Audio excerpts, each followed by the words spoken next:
There we go. Alrighty. So, welcome back everybody to Kingless Chronicle. It's been a little bit since the last session. There's a bit of a scheduling problem. Things have been a bit busy. But we're back, and last time the party went to several shops with their essentially quest giver Eleanor.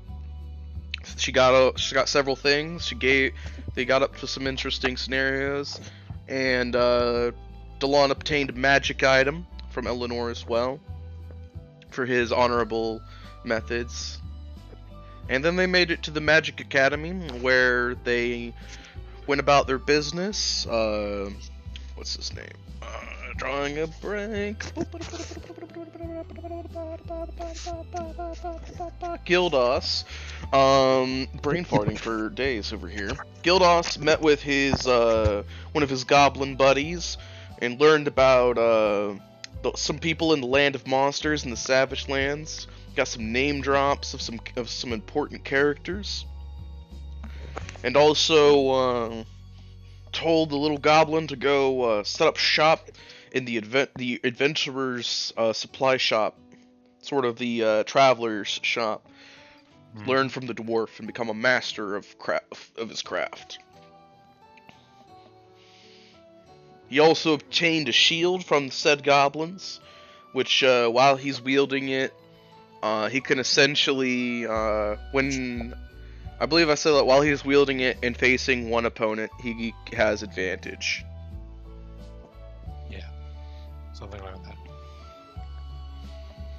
And so now he has a spiked shield and a cactus club from his goblins. They're getting better for sure. The goblin economy is more powerful than before.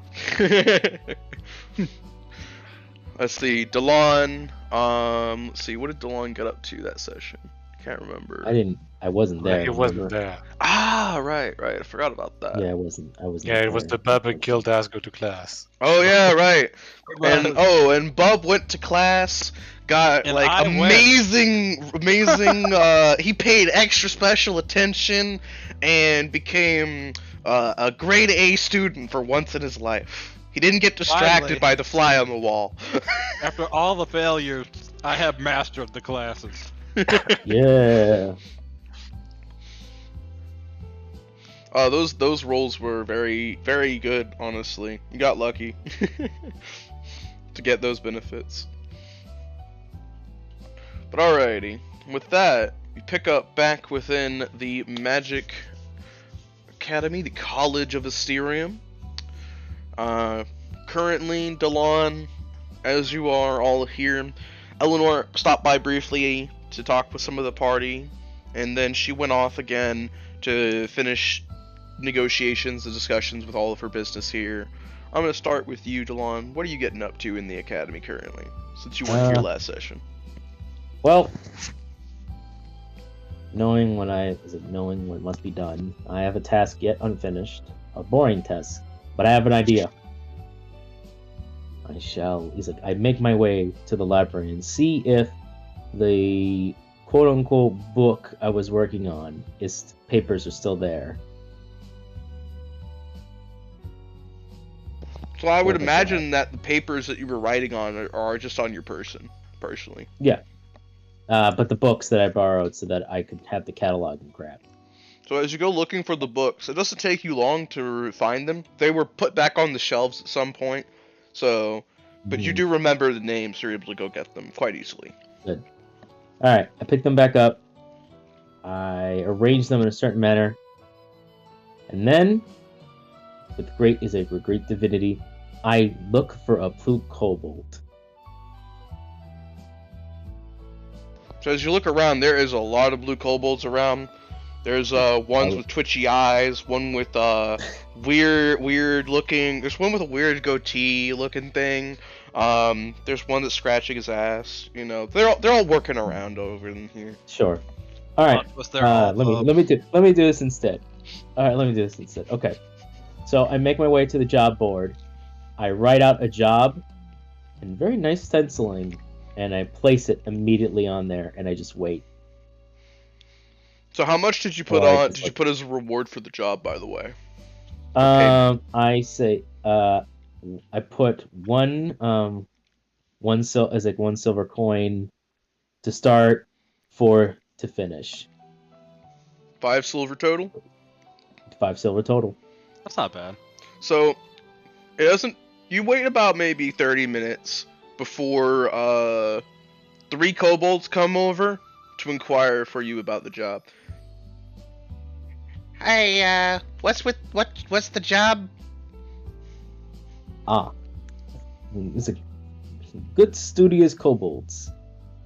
It's good seeing you. Yes, I have a very valiant job for you, but I wonder if you're ready for such a task. We're ready. We're always ready to work. Excellent. Now, my task is simple, but it requires dedication and focus. Can you do that?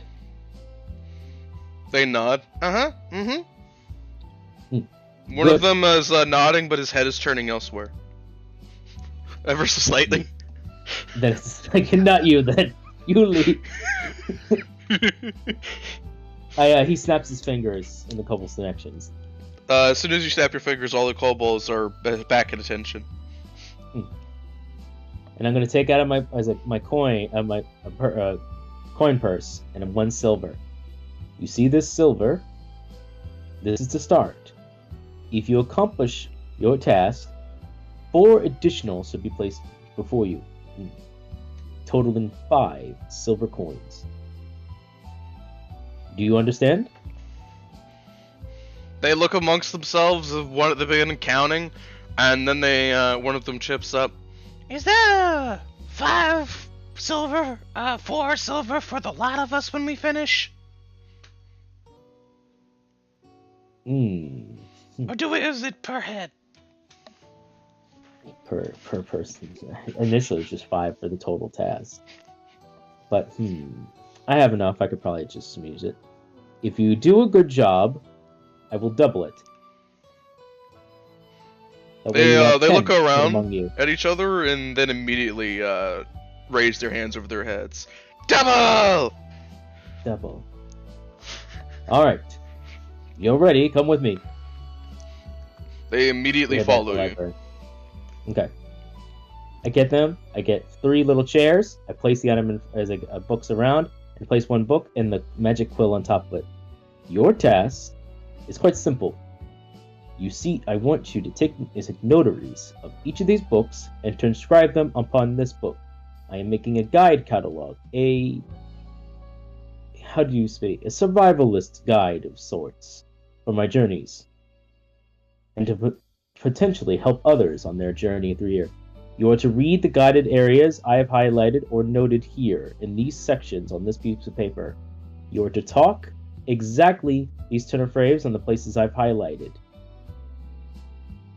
If you grow distracted, or if this is not accomplished by the time I arrive back, then you only shall receive that 1 gold. But if you should succeed, I will give you the proper 10. I'll be in agreement. So the kobolds look between each other, and then one raises a hand. Yes. Are we getting paid in gold or silver? This is important. Silver. Okay. They nod to each other. One of them looks a little disappointed, but the other one just jabs him in the side with his elbow. Stop. Stop. It's silver. Silver's still good. It's not copper. It's easy work for not copper. Yeah, basically, yeah. Silver's actually quite a bit for what I'm asking them to do. It's a good pay, honestly. I'm giving them a good pay for good honest work. I'll win agreement. All 3 of them nod. Good. I take out the silver coin and place it on the table. Initial payment, the additional 9 will be I'll put 3 silvers on the table. The additional payment will be placed to each of you once the task is completed. I expect it to be done. Is it done when I return? And do not take Izeka. Do not take that quill when you are finished. That was a gift. Please understand. So they nod, and one of them hops off the table and begins walking away for a moment. He comes back about 15 minutes later, rushing over to the table, and is holding 2 quills, and hands one to his 2 other buddies, and they all sit down, excitedly ready to start their work. Fair enough. Fair enough. Alrighty, Delon, what do you do from here? I am going to ask the DM so that I do not run into a wall. My idea at this point in juncture is to improve myself armor-wise and utilize at least some form of magics to defend or arm myself. You know, casting a spell on a sword or doing some such. Or even ruminating on the possibility of getting that done. It's a little bit more intense. I'll have time to talk to the dragon later, which is what I really want to do, but in the meantime, I want something actually beneficial. Okay, It'll so you actually want help me to in combat. attempt to learn some sort of magic for self-defense, essentially. Yes, basically, yes. I think that'd be fairly fruitful. Even if it's a cantrip of some sort. At least something that can benefit me defensive or offensively wise would be beneficial. Alrighty. So you begin I looking will even around. be target practice. I will be a meat shield to defend the students if need be. So as you begin looking around for classes to learn in, there is actually a Did you class. see like a dragon head poking? Did you see like a dragon head poking in classes? Essentially, yeah. You poke your head in certain classes, seeing what they're getting up to. You pass by a handful before finding one where it looks like basically a class where a bunch of students are practicing like Eldritch Blast, Firebolt, etc.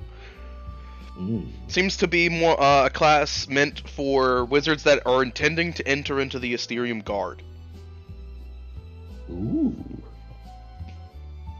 That seems kind of cool. The person instructing the class is a let's see, go to the look at my cheat sheet. Whee! Is a gnome.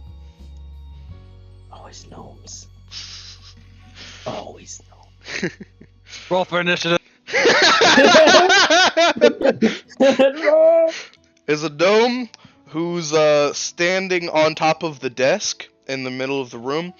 And it's a weird place for the desk to be in the middle of the room, actually, because usually they're at the head of the room, but all the students are around the desk, and the gnome just sort of looks around at all the other students. They have their backs to the gnome as they are in sort of a circle around him, with basically targets that look like people in the room that they are practicing on. It's a rather spacious room. When the gnome sees you, it quirks a brow at you.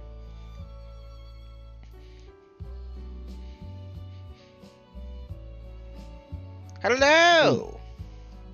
Cannot linger in the doorway? Would you like to learn a spell, dear boy? I nod and quietly step in. Ah, don't be bashful. All can learn to defend or attack with spells. One must be careful, though, not to blow your own limbs off.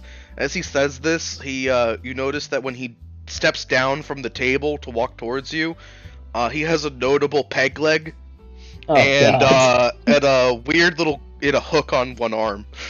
Oh God! No, he should have had all limbs blown off. He should just be a torso. Go full British comedy.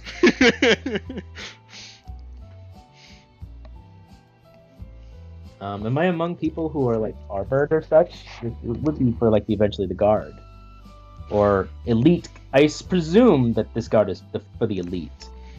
So a large Asterium. chunk of the guard of Asterium are essentially magic users. The elites Yeah. are the magic users that get into the guard and rise through the ranks through dedication and effort to get higher up within the guard itself. This class seems to be like a way for people that want to become guards to get the skills they need to try out for it later.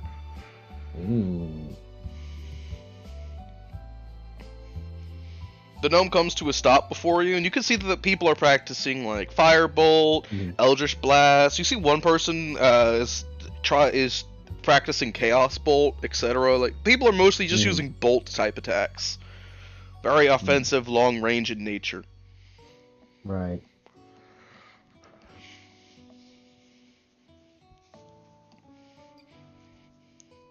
The gnome comes to a stop in front of you, looks up at you, and strokes his very, very pointy goatee. It's almost like a blade how pointy his little goatee is. There's actually not much of it to stroke, but he just does it with 2 fingers all the same.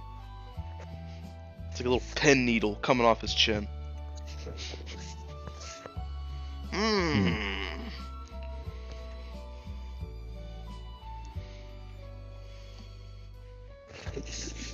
Does something interest you, Noah?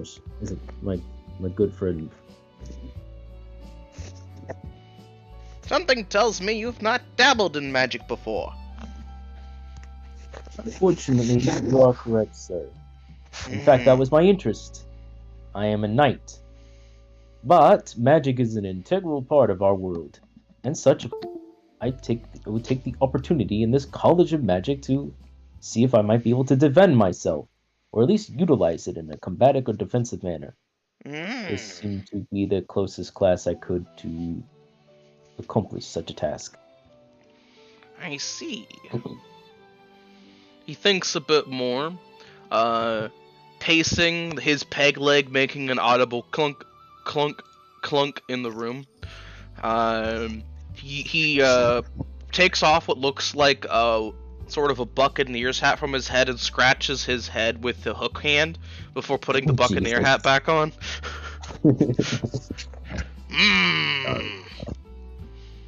Your skills lack the luster of a dragonborn that's used magic. However, all dragonborn have the ability to use magic. Truly. Indeed. There's no specific on that. Oh, well, most likely you just have not been informed of it. See, everyone has some form of magic capability. It's what we're made with, dear boy. But sometimes one's magic can be so small in potency that there's really no practical use for it.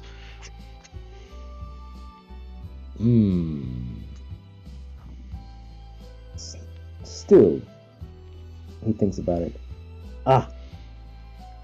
Genius. He chuckles to himself. My lady must have not informed me so that I might learn it upon my own skill. It was another of the well-mannered tests. That's why she additionally sent me here, so that I might unveil it here at this time. Tell me, Great Gnome, how do I pursue this ability to vitalize the magic now imbued into me? I am eager to experience it. Well, if you desire to harness that power, then I want you to come with me to the back of the class. And he walks with a clear thunk, thunk, thunk, thunk, over to the back of the room, where you see that there is a spell circle drawn onto the ground with a notable book in front of it. And there is a target that looks like it's seen much, much better days. It's like a mannequin that's missing both arms, both legs, and its head is just barely hanging on in the corner. Right. Stand within the circle, and place your clawed hand upon the book delicately, and look inside yourself. Indeed. Alright, I do so. I place my hand on the book. What roll would you like me to give? I presume insight would be to look into oneself? Yes, we'll have you roll insight here. Feel the best role. feel the magic. Feel the fire within yourself, the radiance within your chest, the power of your divinity. Feel it. Pull it out from within you. Oh! Oh, nice. So, as you are considering, as you're thinking about it, and trying to feel what sort of power might be within you, you do, as you're closing your eyes and thinking on it, feel something well up. It's in your core. It's very similar to the breath that you breathe, your dragon's breath of radiance. It seems to come from a very similar place, a very natural form of magical power. And as you begin to listen to the instructor, and it pulls it out from within you, you feel as the hand upon the book glows warm, not hot, just a very warm, relaxing hue. And you hear the gnome beside you snap his fingers. By golly, he's got it! Unnatural. And as you look at your hand, you're holding a bit of a ball of radiant light in your hand. Let's see if he's got the moxie. Dear boy, see that target? Knock its head off! Finish it off! Show me what for! And he mimes a Okay. punching gesture with one hook hand and one regular hand. Yeah. Let's see. What would you like me to roll on this? Just sort of attack or a? So, for this, we're just going to have you roll your, just roll light crossbow for this. Light crossbow. Got it.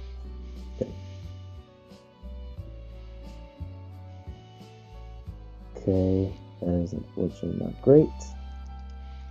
So while it's not the best use, you are unused to this ability, so it's perfectly fine. However, as you extend your hand and throw it towards the mannequin just leaning against the wall, you strike the wall next to it, but you see that there is it releases in a blinding, pearlescent arc from your hand and crashes against the wall, leaving a bit of a crater on the wall. Bit of a crack that singes but doesn't burn. My goodness. Excellent. Stu- Excellent. Try it again. Alright, I will try it again. Do you want me to re-roll insight? Or what am I doing? Just roll the light crossbow again. Got it. It's the easiest roll for it. There you go. Light crossbow. Alright. So this next time you go to try it, and it is much easier once you can gauge the arc of it. Having martial training before, you extend your hand again, and you blast this pearlescent beam straight towards the mannequin, and it strikes true, knocking the head off of it and knocking it flat onto its side. Most excellent. That was stupendous. Stupendous, I guess. Anyway. I've always wondered what would happen if a Dragonborn used Eldritch Blast. This is Eldritch Blast. Not anymore. It's not Fascinating. Eldritch in nature anymore. It's warm. Very interesting. I feel this warmth inside me and then it just emanated from my fan. Before I even knew it, it just occurred. Remarkable. Truly I'd like to magical, continue. the powers that dragons have. Thank you, Great Gnome. I wish to continue training this ability. And any Excellent. more that I might have. I would be glad to observe this ability more. And as he says this, he puts on a monocle, a singular monocle, and takes out a quill and a piece of parchment. Again! Again. And for the next few hours, Yeah, he just has you throw this singular blast repeatedly, only letting you take breaks when you get tired. yeah, basically. It's a very strict regimen that reminds you of your days as a squire. Yeah. Oh Lord. Oh, those days. They were the worst of days, but they were the best of days. And congratulations, Alon. When the lesson is finished, you have an Eldritch Blast that does radiant damage. Hooray! Epic. You can change the name of it to something that you find appropriately cool. And we'll edit your sheet for it probably after the session. Fire Emblem, when I Radiant get the Dawn.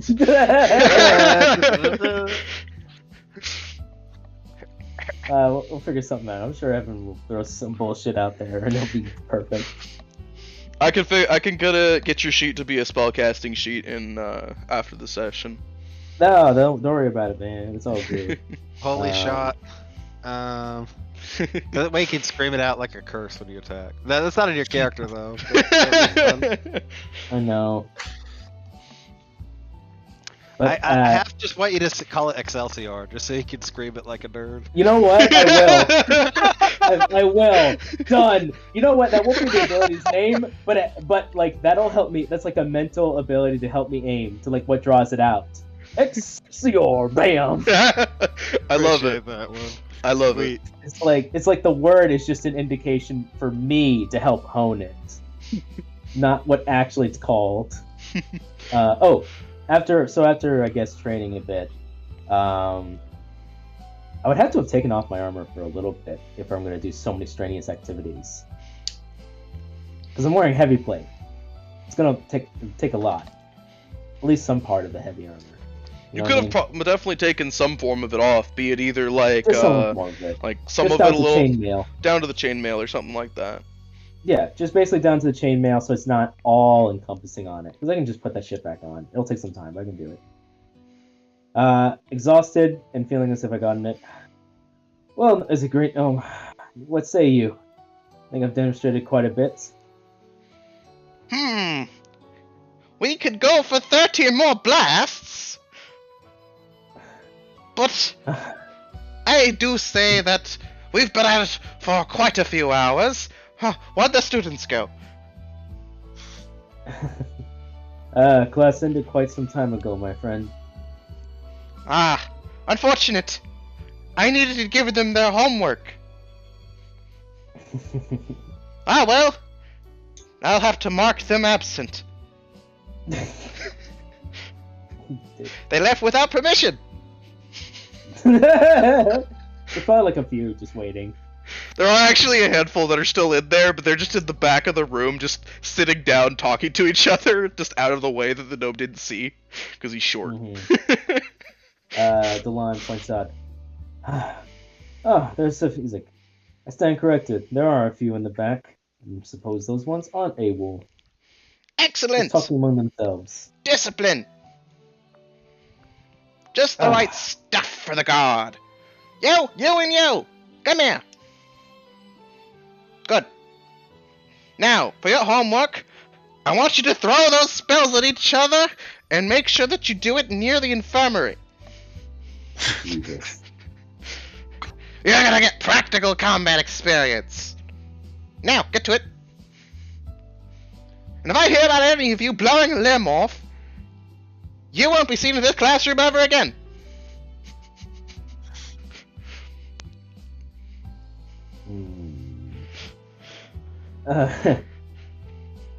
Delon could say something, but it's on his place.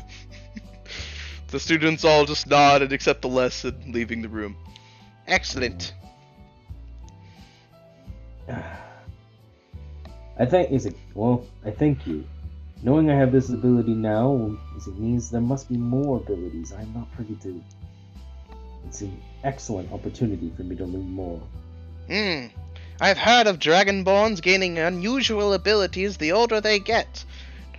There was a lad here once that had marvelous knowledge of his own abilities.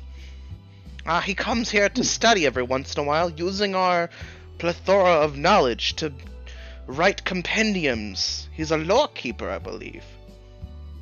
Moorkeeper. Pray tell, do you know his name? The gnome strokes his pencil goatee a bit, and then nods and says, "By golly, that was it! His name was Harkin." Ah! Good. It's a dragonborn, Harkin. I have met him. Stalwart individual. I didn't know. I'll have to have an additional conversation with him once we meet again. He's very knowledgeable. Though he doesn't give it up too willingly. He likes to share it, but you gotta ask him. Indeed. I shall do so. Again, Delon bows in front of the door. Thank you, once again. The gnome nods, mimes a bow back. Of course! It is a teacher's job to properly instruct their students. Tell me, do you think I would have made a good Asterian guard?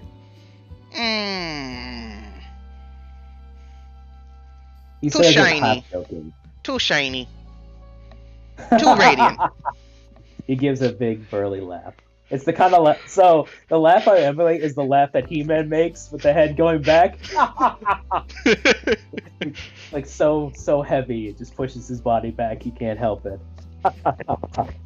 I'll accept that. Once again, thank you again. And before I leave, my name is Delon Acilius Guillemere, and I expect a citation on my efforts. Of course. The gnome immediately writes down your name, pausing only briefly to ask how your middle name is spelled, and then writing it down. To which he shows you that you were cited as the source. Thank you. Indeed. I extend a hand out and say in Gnomish, good luck. He, you see as he extends his hook hand to you with a mischievous grin and nods back, saying in Gnomish, "A man of culture." Indeed. Now to head back and see how those kobolds did. And the library's burning. What? No. Like, no! I just came from Library's the burning man. with a cleric in it. No. Come on, these are kobolds, they're not goblins. Yeah. No! We tried to look clearly at this book, and then it caught on fire. Like, How did that even happen? It was an ink, it was and oil. the goblin's just crying, I don't know. We couldn't read the book very well, so we grabbed a candle. One of us got excited, and we knocked it over, and we don't know how to put it out. We tried hitting it, and they show their burned hands, but it didn't work. Uh, So we tried throwing the burning book and the rest of the books, hoping it would lamb it out, but it just burned them too. Now that is something kobolds would get up to. Goblins would see that as like, that's a good fire. It could be bigger. Yeah. Fact. Yeah. But as you return to the kobolds, you find that they're still working studiously. It seems like it's going to take them a good chunk of time, but they're working studiously on it. Hearing them articulate the words, you now understand why it's taking them some time. Some of the words in the books are a bit big and they have to sound them out, but they do get through it. Delon does not interrupt them, but as a little bit of incentive, he puts 3 more silver on the table. They immediately start reading faster. But then they He's slow down like- because they get sloppy and the quill stops writing, so they go back to being a little slower. Exactly. It's just like, here, good job, boys. You make your daddy proud. AKA anyone but Asian parents. Asian parents are never proud. They're just, you can only hope that they aren't disappointed in you. You failure. A minus. A B for minus. A average. Why you get A for average? Usually it's like You drop F-bomb. Why not drop A? Never mind. But alrighty, so after that you return, heading back into the academy, college itself, and I will move over to the rest of the party. So, what is Delon and Bub getting up to currently? Is there anything else y'all wanted to get up to? You said this is our chance to go meet with the headmaster. Yep. How many actions? How many slices of time do we have? Not that many left currently before you'll be able to meet him. I'm basically asking if anybody Is it has more than any one? last thing. Yeah, my No. question is it more than one? No, it's like one. Oh, okay. You have a chance Well, to do one thing currently before you meet with him. Yeah, let Let's make Remy it go count, Bob. first, because I just realized I could learn a spell from the headmaster, but I haven't picked one. I mean, the problem is like I've done pretty much what I wanted, so like unless I can take like, one more class, I don't know. I could allow it. I'll allow it. I'd allow it. Well, yeah. But the question is, do I take like another classical duration to make that 3, and get the thing, or do I take like another class? Like, oh, you know what? Let's take like one last classical duration before I Alrighty. get my Spirit Guardian next level. Actually, know how to spell. Oh, Evan, I have an amazing idea. Yeah? Dude, Delon and Bub, let's solve some they have we have a Riley monster problem, and then you can get a new form, because then you've met it. Yeah.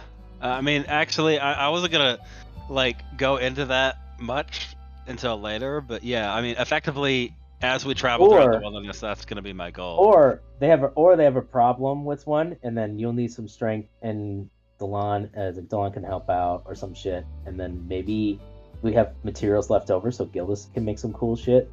Mhm. I don't know.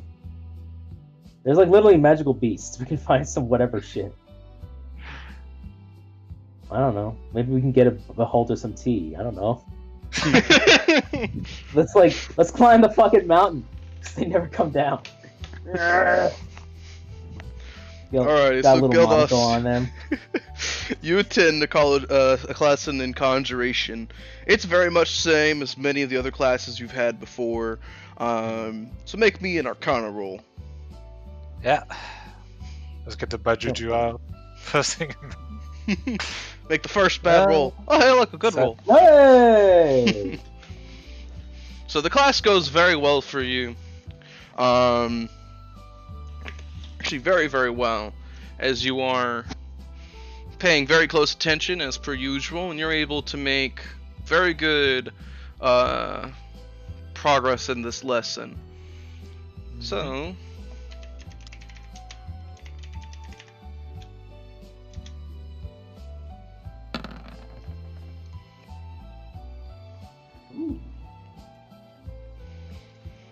okay then.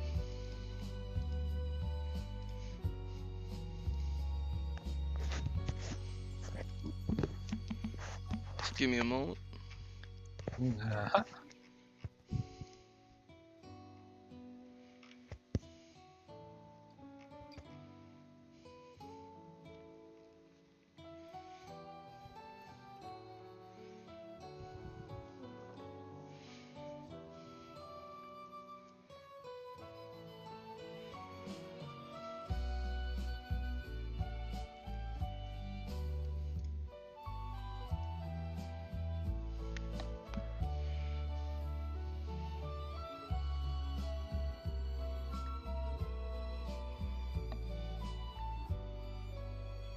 Too much suspense.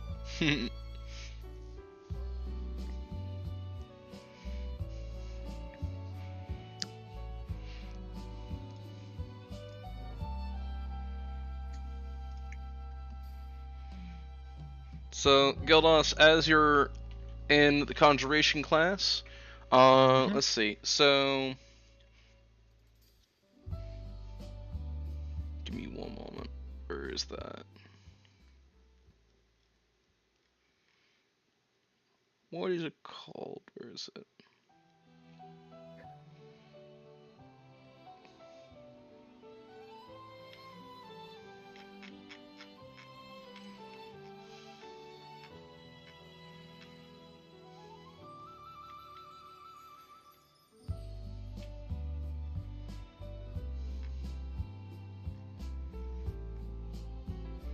So Gildos, you learn the spell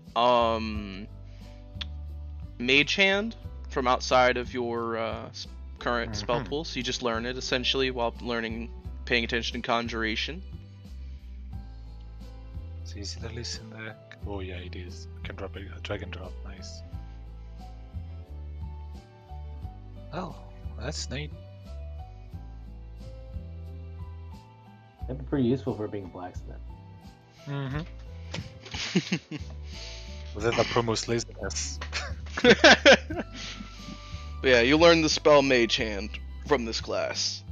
Nothing too amazing, but for someone like you, it is very utility based. Yeah, It's Mage Hand. Yep. Mage Hand is one of those spells that it's like nobody complains when you have Mage Hand, but in the situations where people are like, you got Mage Hand, right? Everybody's complaining because you don't have it. It's one of those spells. It's like, man, I should have taken Mage Hand. Yeah, Mage Hand is one of those ones where it's kind of like you have it because to not have it is more disadvantage than Pretty much. Yeah. you're like, you have Mage Hand, right? Of course I have Mage Hand. Like, who doesn't? And then, like, someone in the group got the quiet. They're like, I didn't have Mage Hand because you had Mage Hand. I thought you had Mage Hand. Mm-hmm. Fuck.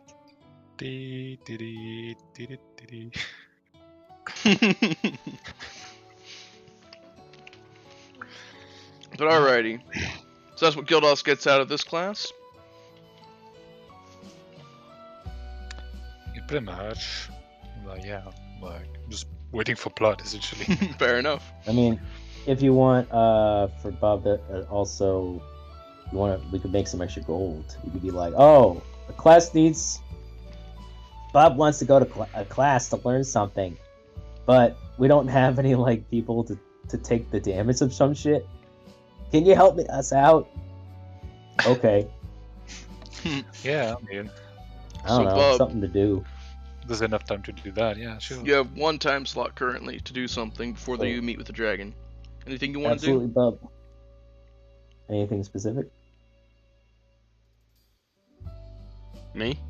Mm-hmm. Yes. So before we meet the dragon, Yes. like, if I want to learn a spell, I have to learn it from the dragon now, is what I'm asking. You could try to learn a spell from the dragon if you wanted to ask him for like a first lesson in a spell while you're meeting with him one last time. Yeah. But that would be separate from this lesson because the dragon is busy, and essentially nobody can meet with him just quite yet until he shows back up. Okay. I'd like to take an animal handling class. Alrighty. Alright, So- I get out my Pokeballs. I'm just kidding. So, Bub, as you attend this class, the first thing that the instructor says to all of you here is, "Welcome to Displacer Beast training." Oh Oh god. boy!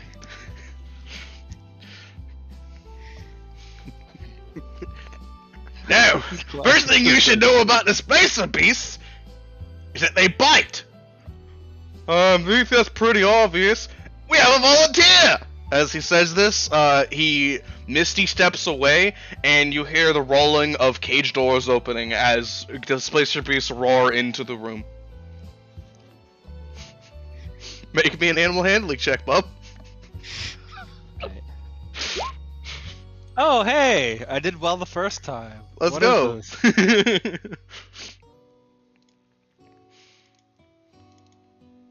19. Alright. I am terrified. We've made good rolls so far. Oh no. This is just the seesaw of luck because I rolled so badly last session for Baldur's Gate. So, Bub, while everyone else in the room is running terrified from the displacer beasts, as one rushes straight over to you, how do you quell its raging charge? Let's see. What kind of environment are we in? Like, are we in the classroom while this is happening? So this classroom for animal handling is a arena-ish looking place. It's got like it's basically a pit with like cages all around you. Mm-hmm. Okay. So what I would like to do is I just stop it, right? So I produce flame and then I shoot it like where its ass is, and have it like, and I just run it around and around and around until it gets tired, and then I stop it. Alrighty. So you do so, and the displacer boost eventually grows tired of being A, smacked on the ass, and B, running from you and burning hot sensation. As then it just lays down on its side, one paw in front of the other as it glares at you, giving you a very shitty looking cat-like face. Just, very angry cat face. Mm-hmm. Both his tails are twirling behind it in anger. But they did manage to corral it down a little bit. And with this, it's not quite pacified, but it does seem to be watching you with agitation. So make me another animal handling roll. See if you could pacify it. 18. Oh, very nice. So, as you are dealing with this very grumpy pussy, essentially, you walk over to it and snap your fingers at it, saying like, "No!" And then eventually, as it tries to bite at you, do you have that spell? Which spell? I was wondering if you had the produce water spell or whatever it's called. No. My prohibitive wisdom. Well, no, I only know 3 cantrips. So as you Guidance say Produce no Flame at and it, Bulb then you throw a good berry at its face. The one And, solution to all problems is good berry. And it wrinkles up its nose in confusion and disgust and eventually lowers its head down looking away from you.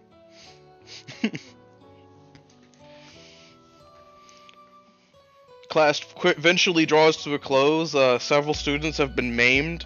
A few others have been mauled. A few others are managed to corral their displacer beasts.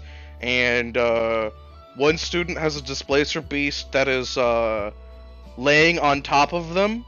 And anytime they try to move, it growls at them. And it's got a firm grip on their body.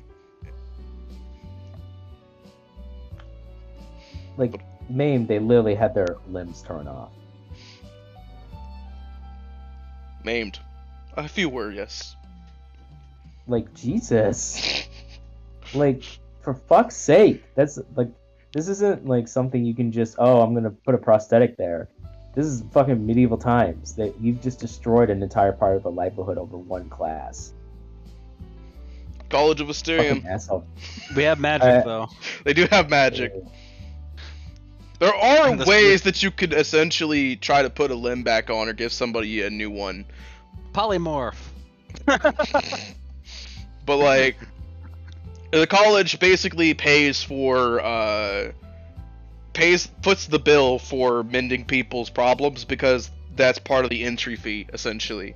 The big old down payment you pay to get into the college also pays for the services the college provides.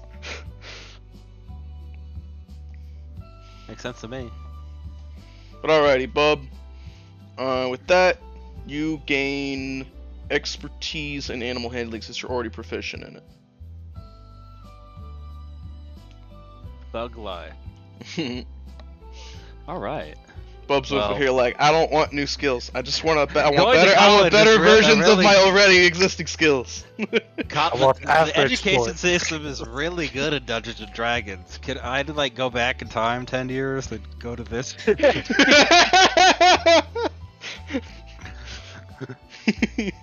Damn. Okay, expertise. There we go. Alrighty. I am done with everything I need to do at the college. Alrighty. So, as the party wraps up their deeds that they're doing in the college, Delon, the kobolds are still working studiously. You feel like they'll be done maybe in another day or so. Definitely, they might be done before you leave Asterium. Yay. Give me one moment.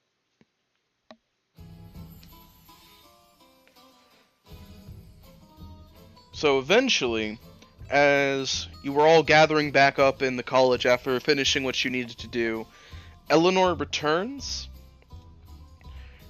and as she approaches you all, she nods and gestures behind her.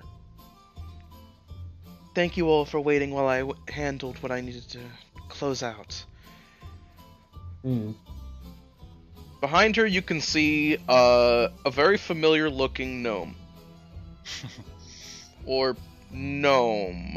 It's more of a monstrous-looking gnome than anything, due to the fact that he's about 6 feet tall. A gnome and a half. That's what it is. It's a good gnome. A gnome. It's the most dangerous gnome of all. He looks like everyone else.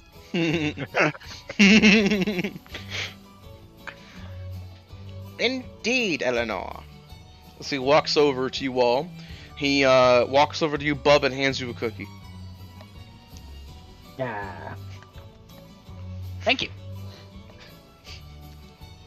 I take it. And I just eat it immediately. So, after that, he nods and looks over at the party. I see that you have accomplished what you set out to do. Indeed. Excellent show of work ethic. Bob has accomplished many things. Indeed, I've seen your test scores, Bub. Much better than they used to be. I told you I could do it, and people doubted. Can't deny the results. As he says this, he holds up a piece of paper showing like your grading scores just for anybody to see. See, my boy, he's gotten better. Honor roll, baby. Honor roll, exactly. Soon enough, Bub, you'll be on the honor roll. The honor roll? He then eventually pockets the papers again, and as he's in the room, he looks around, seeing that people are milling about as usual, and eventually snaps his fingers. And the snapping is with the sound of a thunderclap. It echoes through the entire area, and everyone can hear it. As soon as he does so, everyone stops what they're doing and looks towards their headmaster. Everybody to your rooms or classes. If you are studying, move them elsewhere into another study hall. The room is being swept by the beholders. As soon as he says this, everybody quickly begins picking up what they're doing and leaving. Works every time.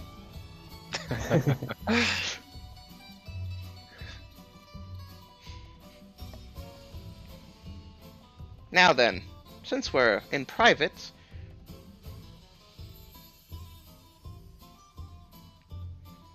Eleanor tells me that she has been speaking with you about an arrangement of sorts.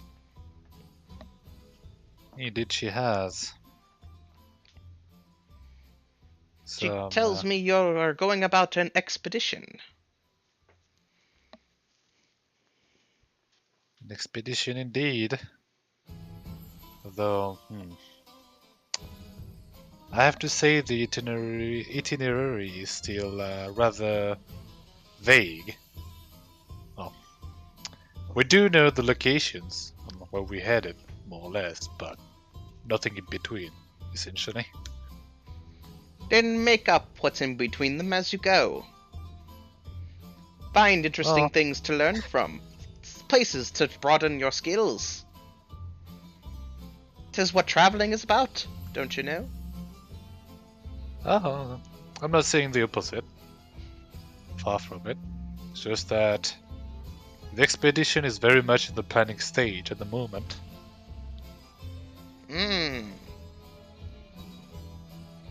All good sciences need to have a proper plan. If you do not understand your proper preparation, then your workplace will look like my own currently. Headmaster, is that what that foul stench was? Absolutely! Never try to cook with griffin eggs.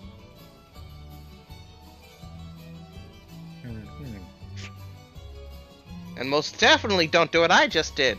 Attempt to make spider egg scrambled stew. Ooh.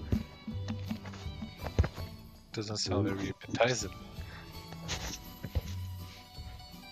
I was so busy pondering whether what it would taste like, didn't even stop to consider what I should put in it. I can tell you right now, that recipe is a failure.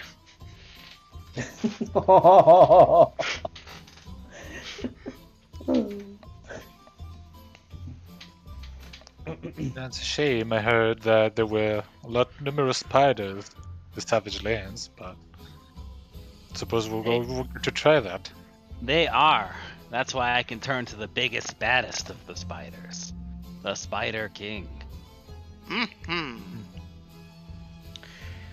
Ah, yes. If you are going on an expedition, though, Bob, I would love for you to use this opportunity to even further develop your skill set as a druid, as well as keep an eye out for interesting things that you could send back to me. Oh, yes, sir. How should I do that?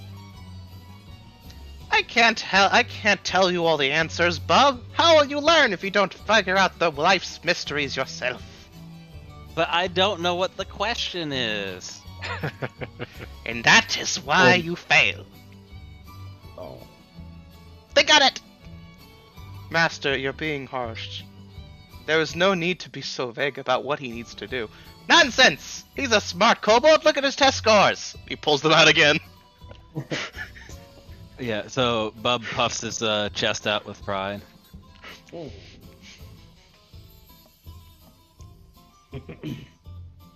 Forgive me, great blue dragon. Is there any? Is it as we are we are allies?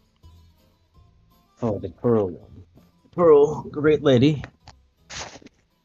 We will be escorting Eleanor throughout. We will do so to make sure she is protected, of course. But I know you are not a man who does not dislike opportunity. Pray tell, when we are in the Savage Lands or the Land of Monsters, are there any things that would prove of interest to you?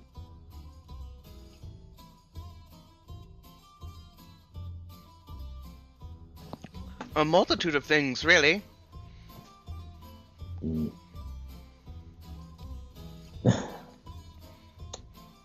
But I usually just pay hunters. Yes, hunters. They're called poachers, Master. No! Hunters!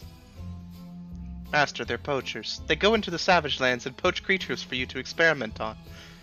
Eleanor! They're hunters! There's no difference! They hunt all the same! I was a bit stubborn about it.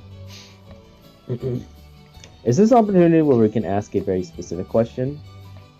Yes, you can ask him very specific questions as of now. Okay. Blue Dragon, if I may, can I have a side word with you?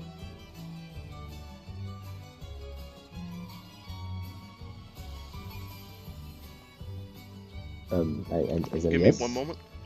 Yeah, no problem. So as you ask for a side word with him, he quirks a very bushy brow and gives you a nod. You may, you may. Hmm. Do you desire it now? I can wait, if it's what you prefer. But that is, and he shows a bit of confidence, like in a bit glint of seriousness that he has not really shown. But I do wish to speak with you on it. Understood. When all has been finished here, I will pull you aside then. I think thee. Pray tell, in adherence until then, to keep Eleanor. You seem to have had a plan beforehand to do so, to search these savage lands. Was there an initial trail you were interested in? Something you were akin to a path?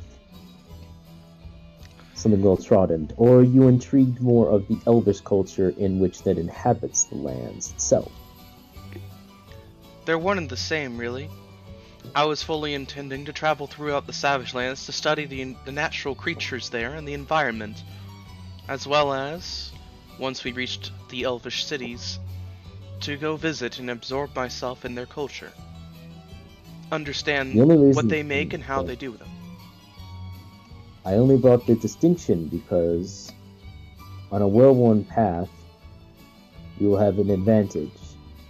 Well-worn means well-timed. Merchants can come through there on more strenuous guards to protect them.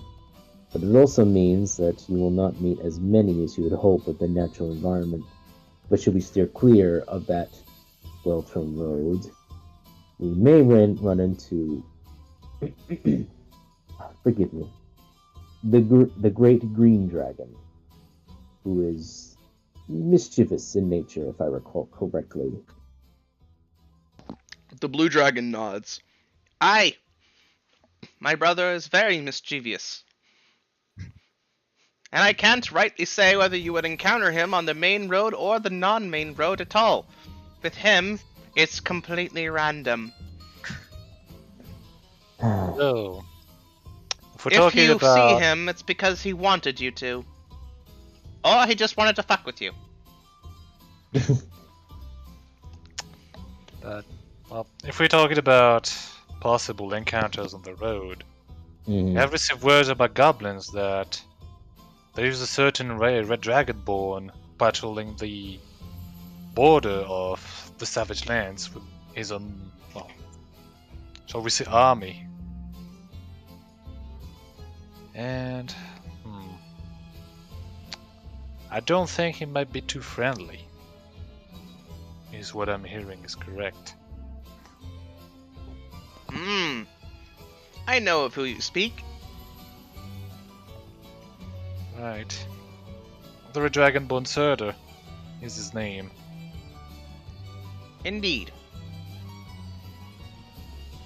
Truly a marvel of the Red Dragonborns. As much as it pains me to say it, he is an perfect example of my elder brother's method of Dragonborns.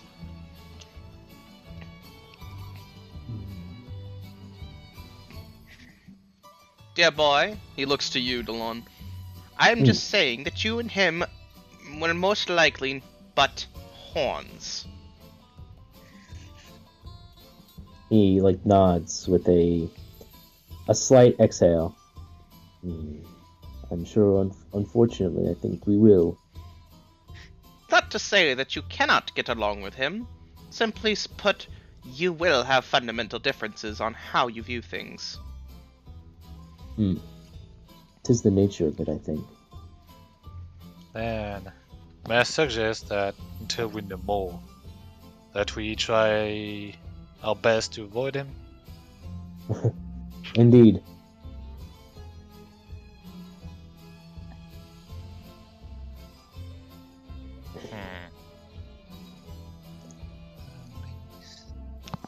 I do have one favor to ask of you if you are heading within the Savage Lands.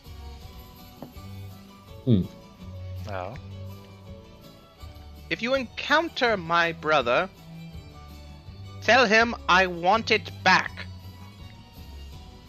It's Blue Dragon? He will know. I see.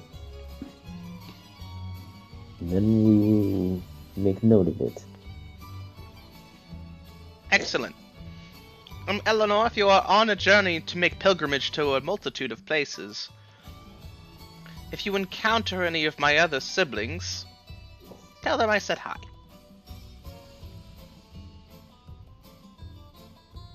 Understood, Headmaster. Including the green Blue dragon. says hi. It's like you're about to die by the red dragon. Blue dragon says, "Oh," he says, "Hello." Good.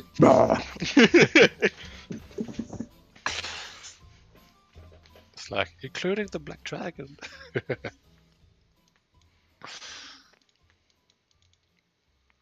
Let's see. Do any of you have any questions for me? I've noticed most of you have wrapped up a good selection of courses. Like, When can I take a class about dragons?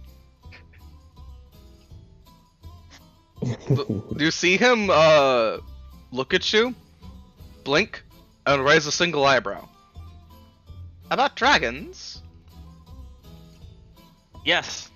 More about dragons. You said I could be one. Yeah, exactly. Exactly. You beat me to the punch. There is not any class per se on dragons, but there are books about it. I have written a few very, very good autobiographies. Highly recommend them to you, Bob. Well, okay, but I'd rather hear a story. Dragon kind of story story? book? What kind of Dragon story story do you book. want, Bub? How can I become a dragon?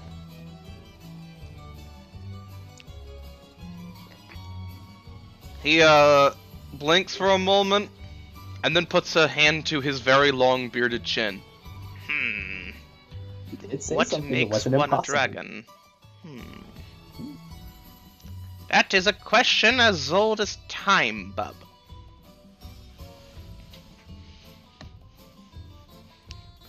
And while it pains me to say it, even I do not know what makes one a dragon. It is one quandary that I will spend the remainder of my lifetime attempting to discover. But you're the biggest and bestest dragon. Indeed, and even I do not truly understand how I came to be. Well, didn't you come out of an egg? I believe so, but with that question, there is but another question. Where did the eggs come from?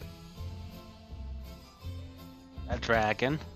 If that is the case, then where were the dragons when we hatched?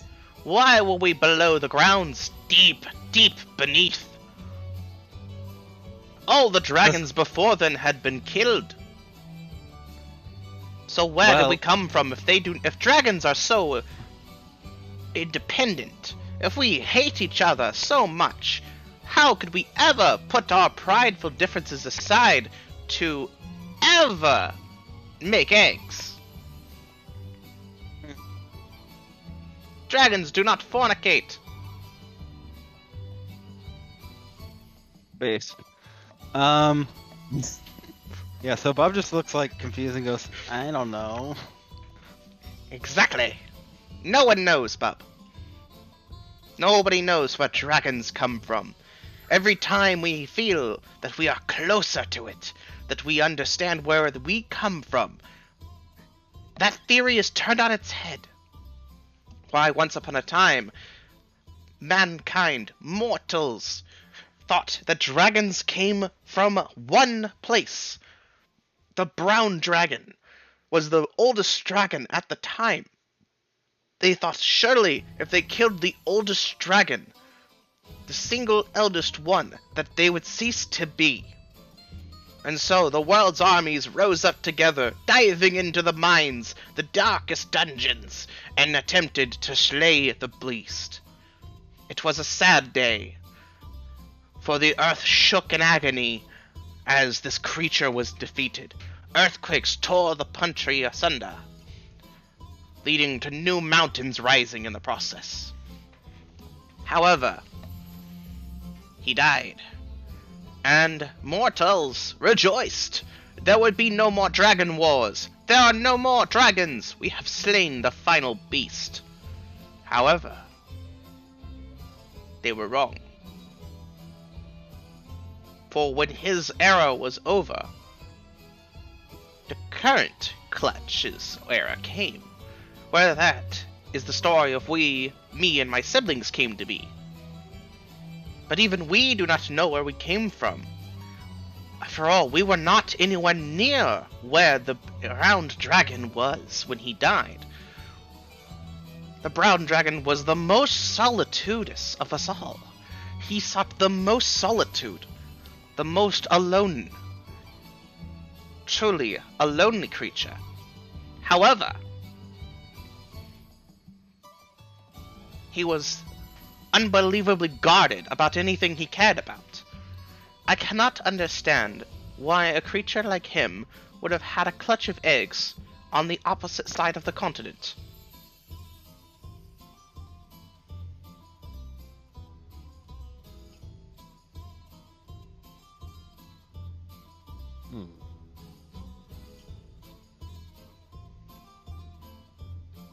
And how does a male lay eggs? Honestly. Dragons are not fish. We do not change our genders at whim.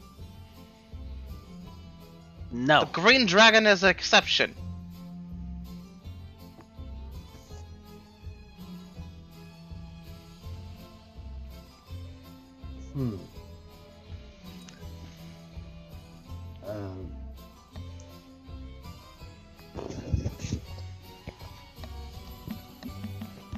But yeah, so Bub will say, sounds complicated. I guess I'll read the book. Excellent. And if you want another story, I have plenty of them. Okay. Any other questions?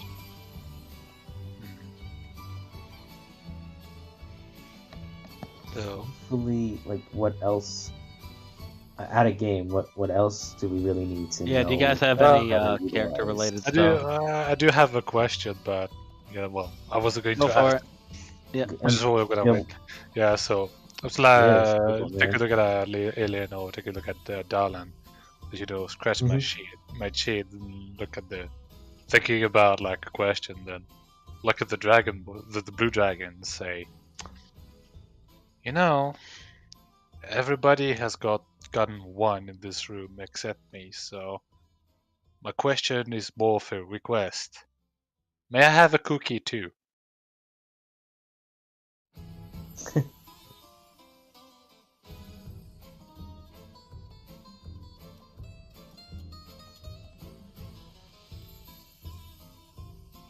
Sorry about that. He had this coughing fit for a moment. Mm-hmm. So, at your request for a cookie, he just looks perplexed. He just raises a single bushy eyebrow, and then reaches under his sleeve and holds out a cookie for you. Yes, I'll take it and nod as thanks. Then say, well, did you believe that is all for me? So. God damn. Fair I enough. love Gilda so much. Dalan, I really do. I love your character so much, bro. He's a legend. Dalan, I believe the floor is yours. Hold on, dear boy. Come with me. In his pointy-toed shoes, he walks away from the room, walking away from everyone else. And he leads you into a single classroom, which looks deserted. Though there is clearly a giant cauldron bubbling in the middle of the room. Looks like it's about to bubble over. The blue dragon walks over, leans down, looks at the cauldron, looks at the book on the table, throws a few things into it, and from his fingertip, a cool breeze comes out of it. as the fires are lowered in their temperature, he just lets the pot continue to bubble as you're alone with him now in an empty classroom.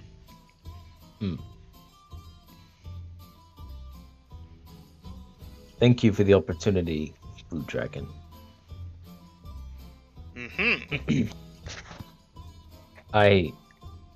As I am with you, I do have one request. It is a request I ask of a question that has been in my mind. And as we are men of action, I ask that I talk to you in your truest form. Uh-oh. He raises a curious eyebrow and gets a very mischievous-looking grin on his face. I cast guidance on Fredden's character. I If he's appreciate gonna that. need it. I will. God bless you. I would not be. I was actually totally okay with your character being there as well, because he understands Draconic too. True. Are you Dude, sure I about can see that? it. Ah, I'm sorry. What else? Ram said something. yeah. So like, I just realized something. We could have just guidance for the classes. Yeah, it's true. Too late, baby. Now it's too late. There's me over here as the GM, not telling anybody that they can do that. Well, Yeah, but you see- technically, you'd have to bring another person to the class to do that, though, True. because you have to concentrate on it. Yeah, but like, man, it's just you're conditioned to like not cast spells because you're in Asterium. That's the law. But then the college is different. I Because know. you- Right. Because of that, you Exactly. don't take It throws your whole game off. True. Damn you, Marshall. Anyway, ah. You're welcome. In any case, he said he's sure, Mhm. and I nod and I go, I am. If I'm going to ask this question, I want to see it in the you in the form of your of your truest self. But my question is pure, and I prefer to have it in the purest ears to hear it from.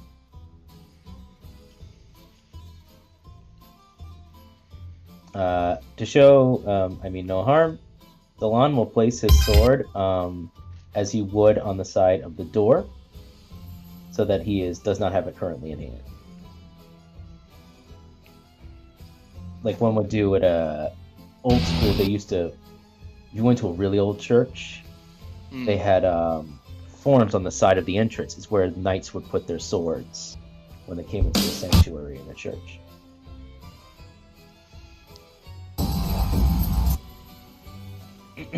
Alrighty, give me one moment. Take your time. Try not to kill me. Nah, that's not the intention.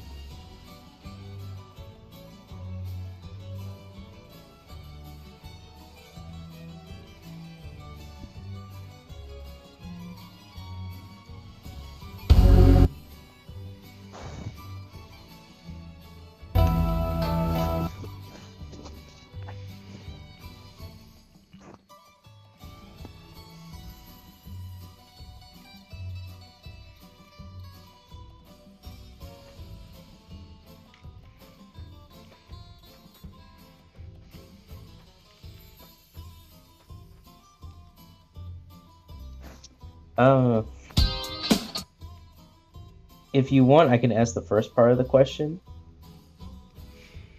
Oh, no, you're good, I'm trying to find something. That's fine. Do what you gotta do.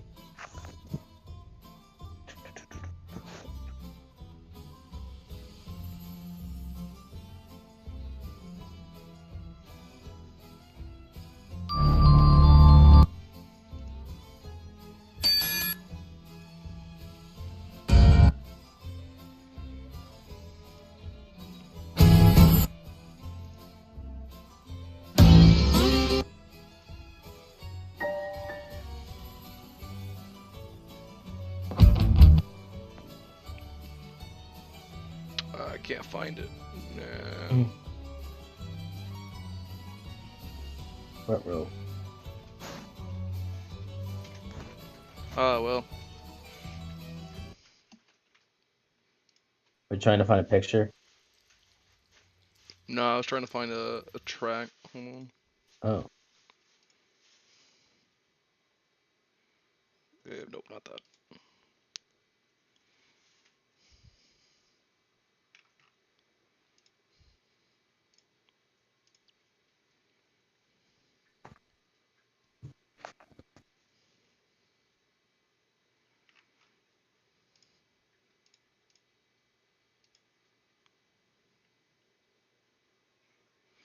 Oh well, I'm just gonna use what I can. It's fine.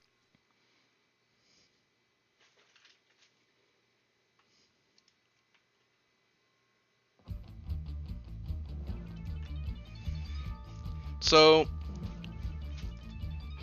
as he's in the room, you see as the doors close shut behind you, and you notice that it gets darker in the room, and you begin to feel water falling on your shoulders as you look up. There is a storm cloud in the room. You see as he begins to glow, as a tornado seems to billow around him, and then in a glorious fashion, the tornado billows outwards as the room is in sort of an eye of a storm. As the wind blasts past you, you're forced to close your eyes as you come face to face with a massive spectacle of a creature.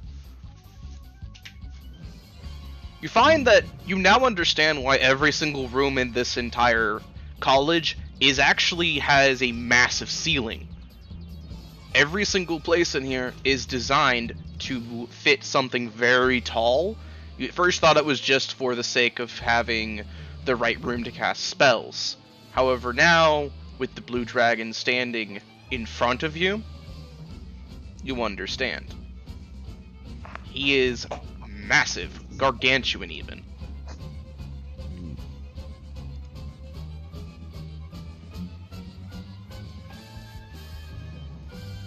Delon, you will need to make me a, let's see, make me a wisdom save. Got it. So take the extra D4 on that. That's why I casted guidance, because I'm like, oh, he needs to resist the aura. D4. And this is wisdom. Yes, a wisdom save. So you go under saving throws and you roll the wisdom, which is there, a 2. Okay. Oh god. Alright, that's a good roll. Plus a D4. Plus a D4, so that's 25.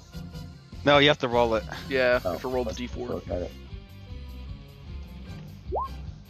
Alright, Okay, so as you're in his presence, you feel your scales sort of feel like they're standing on end as you stand before him.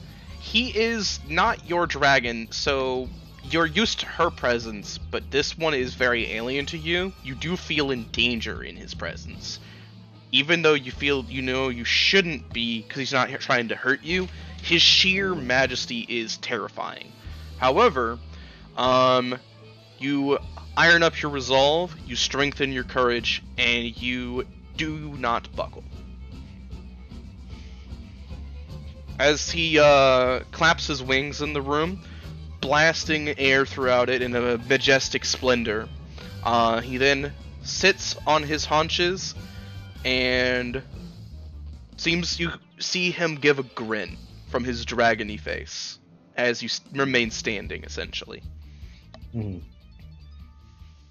His voice billows out in a deep, raspy tone throughout the room. His jaw moves in slow motions, but his voice comes out very fluently. Hmm. Most excellent, dear boy. You're still conscious. I nod. I nod, not looking away. Inhaling as best I can. As a knight, I nod and I speak with a deep and bellowed tone. Similar to him, my words is my mouth looks to speak slower, but my voice is calm. But this language he is familiar with, as I speak in Draconic. Dot be dova. Su asktohi timbak. Both su nafal grindo midaran. I will put that in Discord so you can see what I just said. Just so you guys know what I'm asking. Wait. By the way he speaks is similar to Shenron. If you understand how his mouth opens and closes, but entire sentences flow out. Yeah. Cool. Just like that.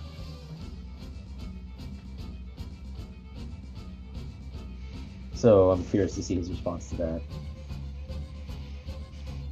You see as he nods at you and speaks back. Speak as you will, boy. For your time is limited. Alright. Dihil porsik. Va lokal. Do kunak dova. Ofanze hin onikan. Furtozu udinal di kroso.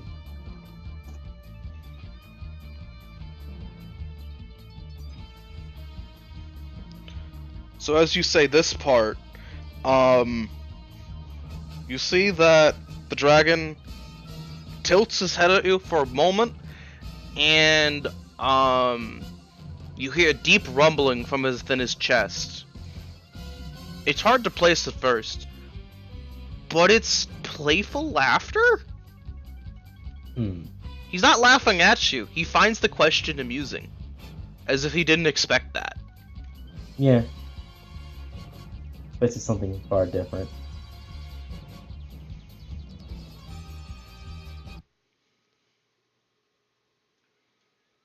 Eventually, his deep bellowing rumbling from within his chest spreads out through the whole room, and the tension sort of fades a bit.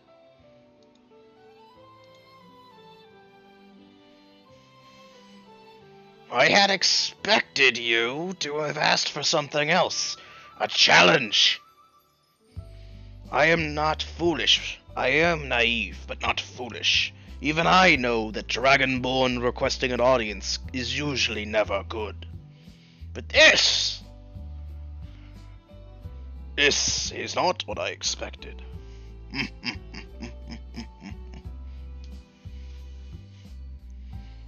You notice he is speaking No. exclusively Draconic. I will speak. Continue. I meant no offense. None. But I have not the power to challenge, nor the desire. I have not the dream to take your knowledge of power, only to utilize a question at this time. My question still stands. If it not to be, I ask thee wisdom now. So you see as he reaches beneath his scales and pulls out a very big monocle, putting it on his dragon face. As he polishes it on himself for a moment before doing so, and then puts it on. Well then, if you want that sort of information, who am I to say no to that?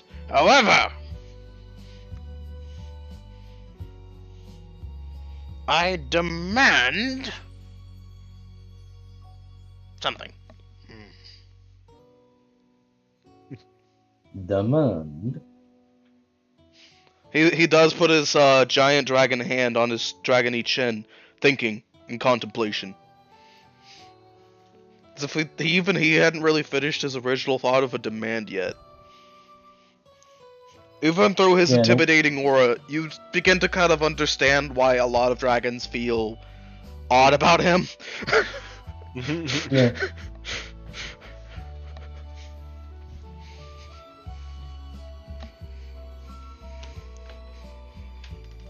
I demand you bring me a holy weapon. Like a weapon of the heroes the lords have. If you ever find one in the wild, I demand it. I see. And you shall answer my question. Is it? Can you answer my question afterwards or before? He's making You're very an honest specific. boy. You are honest. You have honor. So as such, I can give you the information now, so long as you go out of your way to bring it to me when you do find it. I know. Hmm.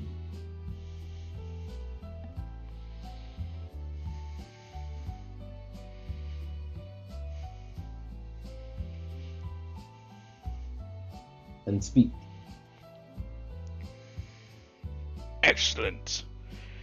If you wish for such things, then you will need to prove yourself her equal, gain power and notoriety, a reputation that can match her own. Additionally, you must prove yourself chivalrous and honorable in the deepest of conditions. You must be it to your very core. She has a very particular taste. She always has.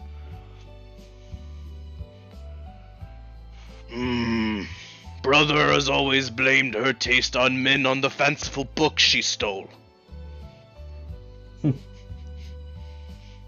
Tales of swords and gallantry cloudy her mind, so to speak.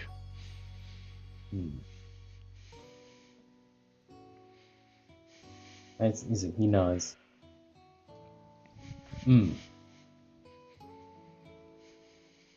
Great Izuka, he says, I will say it. Lot Bidova. Great Blue Dragon.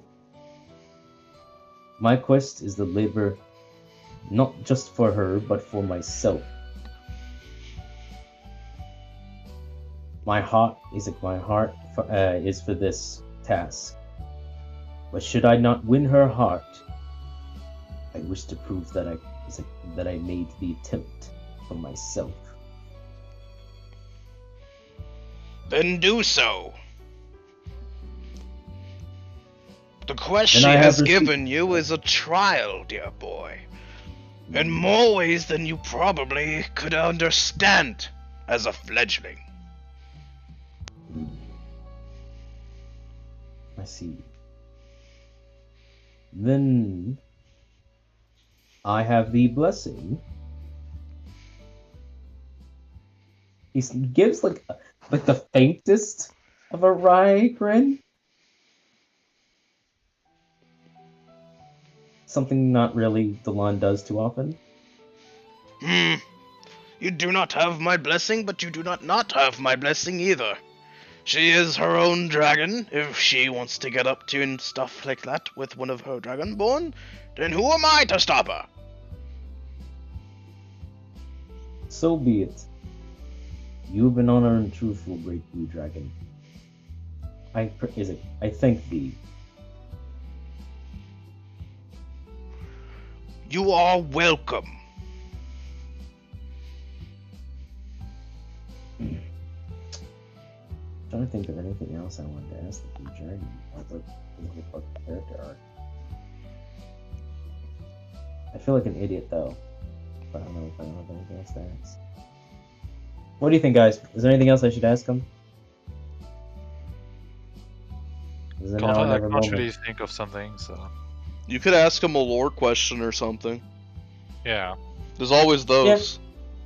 Yeah, okay.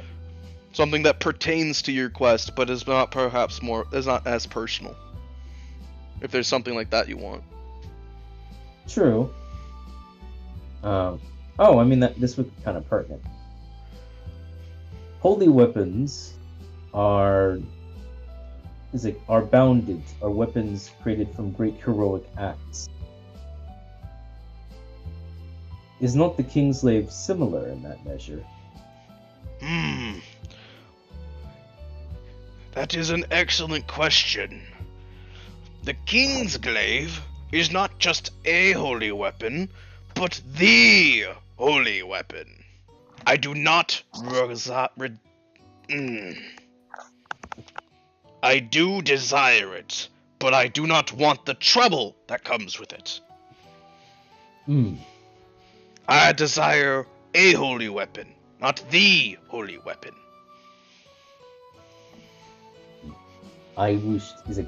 Thank you for your clarification. That would have made things difficult. Pray tell then, how will I know a holy weapon when I see it, as well as Kingsglaive has its own abilities, but a holy weapon? Have you seen the Lord of Asterium's blade? I glanced at its hilt, which shone in the morning sun. But never the blade. Well then, had you seen the blade, you would have understood its majesty. All holy weapons share the unique trait that as soon as you cast your gaze upon them, you know of their radiant splendor. Be it the Lord of Ronald's dark, almost dusky blade, which its darkness consumes other darknesses to create light, or the Lord of Nebelim's blade, one that shines the most ethereal silver, or even the rings of the High Wizard, their luminescent splendor like the twinklings of Mars and Jupiter.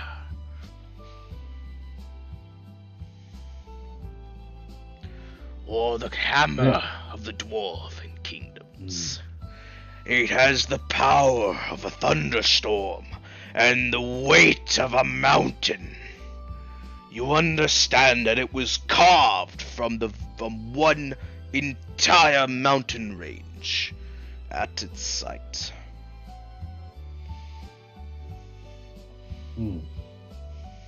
The Kingsglaive is the only one that hides itself, for only those who it desires to see it can see it. The others are far more arrogant, prideful than it, for they bask in their splendor. They show it for those who can see it. Think of the Kingsglaive as similar to the role the king fills for the lords. All the other weapons essentially fall in line to it, similar to the lord themselves, answer to the true king. Then, how does one create a holy weapon? Is it Such by act? methods have been lost. It was once theorized by dragons older than myself that they were crafted in a time before the Dragon Wars, where few remember. They were said to have required the breaths of fire of the highest caliber, dragons themselves, the mighty forgemanship of the highest quality, taking the skill of dwarves, gnomes, and halflings alike, and the wherewithal of magic that only mystical races could acquire. All had to be in harmony to craft them, and you needed the highest gods' blessings as well.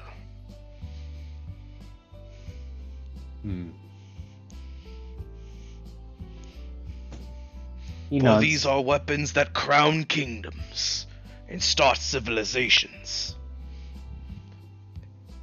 And you know, boy, that they can destroy as well.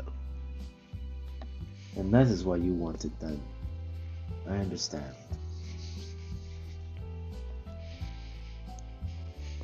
Thank you, Lotvidova.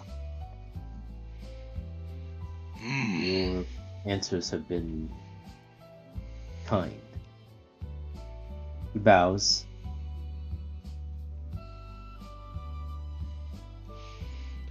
You notice that he does not bow back, but he does ever so slightly incline his head to you in acknowledgement.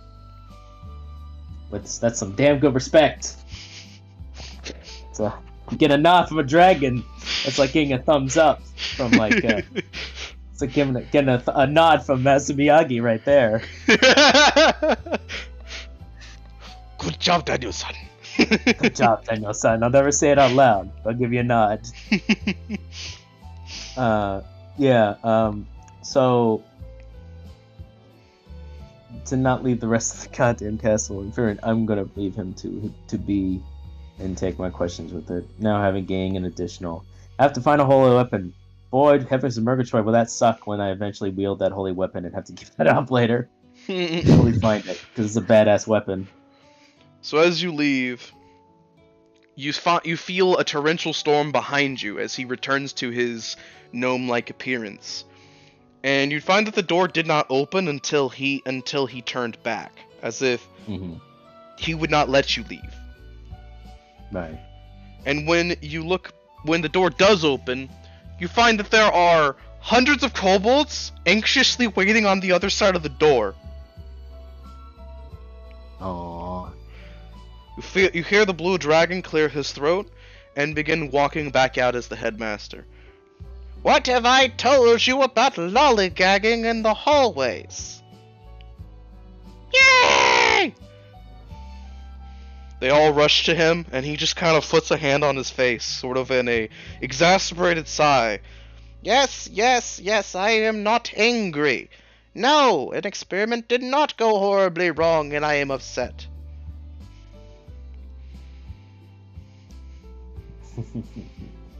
Bub, I will say that in the main chamber, you felt nobody else did, but you felt the dragon manifest.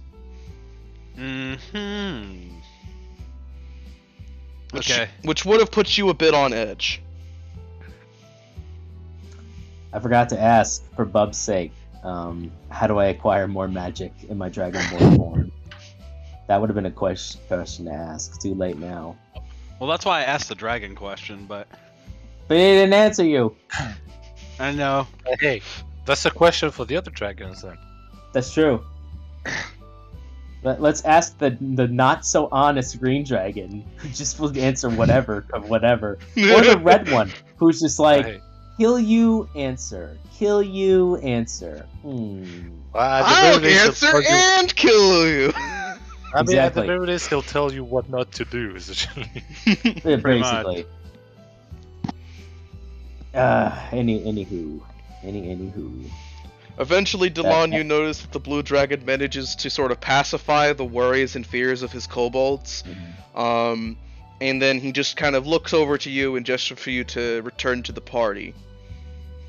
He'll be busy with these for a while.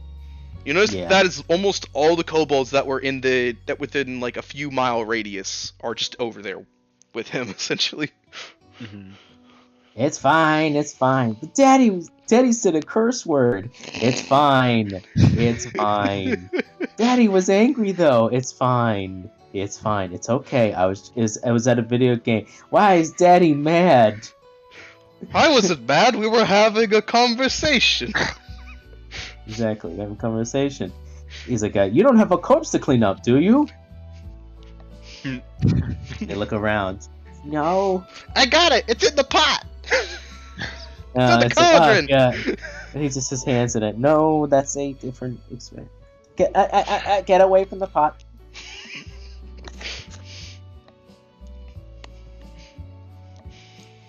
I will say, Delon, that as you're leaving, him surrounded by his kobolds does look like a parental figure that has no idea how to truly communicate with his children.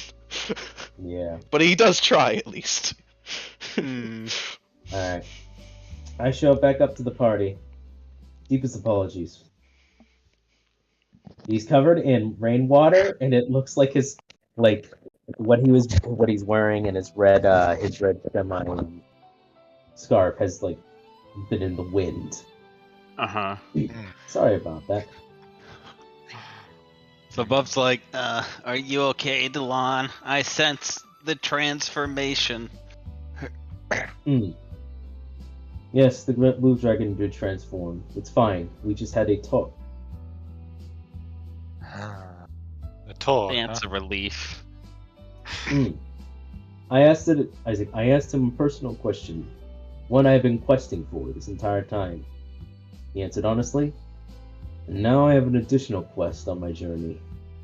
though it will be difficult to find. But such is the nature of my quest. Oh, we're here to help asked. anyway. Appreciative. Eleanor looks No. at you, Delon, with a little bit of concern. Hmm. You should dry yourself. You don't want to catch a cold. Aren't Dragonborns cold-blooded? Some, but you forget, my lady. It's like mine is like my dragon imbued me with magical radiance, and she is from the cold. I am fortunate that I am also is like a resistance against cold. She nods, So- but you see as she leaves for a moment, reaches into a pack and takes out a cloak and just hands it to you. Please, for my sake, then. As you wish. I mean, he doesn't fight her. He'll put on a cloak.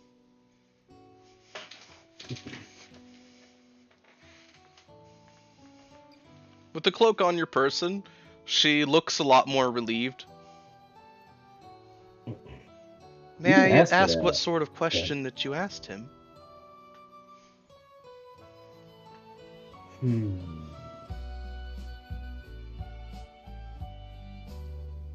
When we are when we have resolved your issues, my lady, and we've stepped from the city and resting at a campfire, you may ask that again. Understood. I will tell you all then. He looks to everyone. On that. After all, if you're going to be traveling with me, you should know what that I am not just questing. I have two quests in mind. Mhm. Considering what you've Hmm. shown of me, Delon, I am sure they are noble inquiries. Thank you, Lady Eleanor.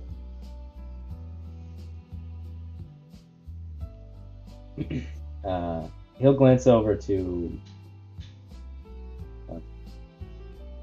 Gildas and he'll say, "Speaking of, how's the cookie, Gildas?" Well, I must say, I have never tasted dragon cooking before, but surprisingly good, all things considered. Nothing Yes, too... well, Mhm. nothing experimental, shall I say. Delon will actually Gildas? take out the cookie. I will Go ahead. I will let you know, Geldos, that the cookie that you got was a raisin bran cookie. Sort of like raisin and oatmeal and all that in a cookie form. Uh-huh. And then Kinda keeps well. Delon will take out the cookie he was given to by the dragon a bit ago, and he'll say to Eleanor, "Have you had his cookie before?" Oh yes. He gives them out as sort of an extra reward for good studying. They're quite good. And they're especially moist on a humid day. He looks at it, sniffs, and gives a shrug. Well, might as well. And he takes a bite. Delana, as you take a bite of the cookie, it tastes similar to molasses with oatmeal and raisins in it. You It see is him a give it dense cookie, and it is quite filling, but it is also a very good cookie. Oh, it's just like Oh, it's just like how she used to make it. Delicious. I wonder if he can bake any other kinds of cookies, though. Those are the only ones he hands out. Maybe Perhaps he likes has. to make it. Well, perhaps he has tried, but he doesn't want to talk about it. Hmm. I could Perhaps- make all these cookies, but I don't want to. Perhaps these are the only cookies that meet his high standards. It is possible. Speaking of high standards, if everyone else is done, I have a little bit of business left to do here, but you've settled your debts here, Lady Eleanor. Is that correct? I have. You still have debts in Mysterium, though? Am I correct? I do have one last place to stop at. I can't stop back at home. However, I have made arrangements. There is somebody I do wish to speak with. And when you do so, we will be with you. In the meantime, Sir Gildas, I think we should come up. If we're going to go to the Savage Lands, or Savage Lands, we should come very well prepared. Do you think we could stop by perhaps King's Landing briefly?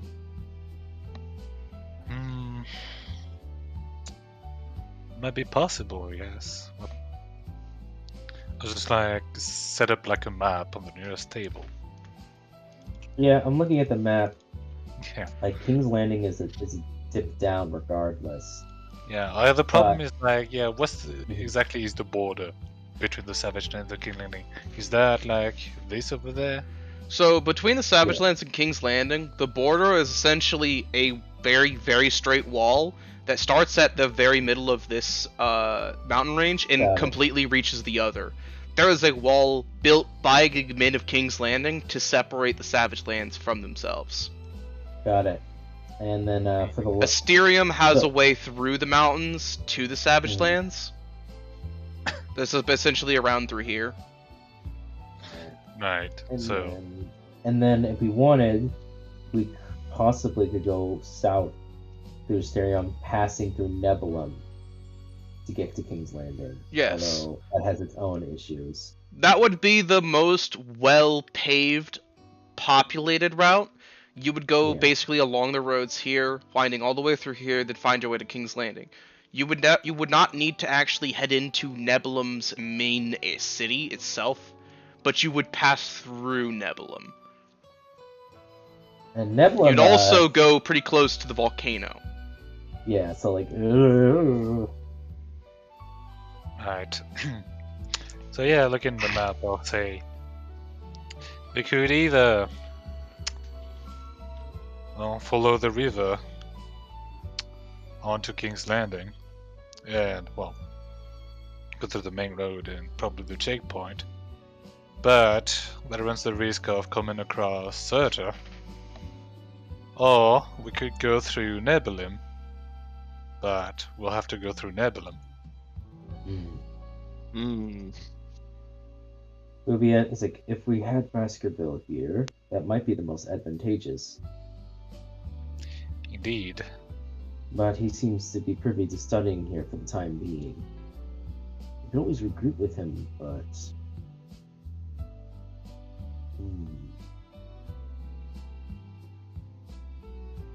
Unfortunately, the only thing I know of Nebulum is, what trickles down to Reynold, so I can't exactly be a guide either. We're not close enough to King's Landing where I could guide through these. However, out of curiosity, Marshall, where is the Pearl Dragon? Where is she stationed? She's somewhere in here. Oh, she's in the Land of Monsters. Okay. Yeah. Fortunately, my knowledge of once we get onto the western east is left, west is west is there. Yeah. So fortunately, on the western side of the map, I have much more knowledge. Everything from the Land of Monsters to the House Glasscaster and King's Landing I'm familiar with. Savage Lands and the Outer Lands I'm not so much. This has been a new journey. Though I did cross through Nebulum, I did cross on the outskirts of the Savage Lands when I got here. But I've not gone as deep as I would have liked. I stayed on mostly well-pathed.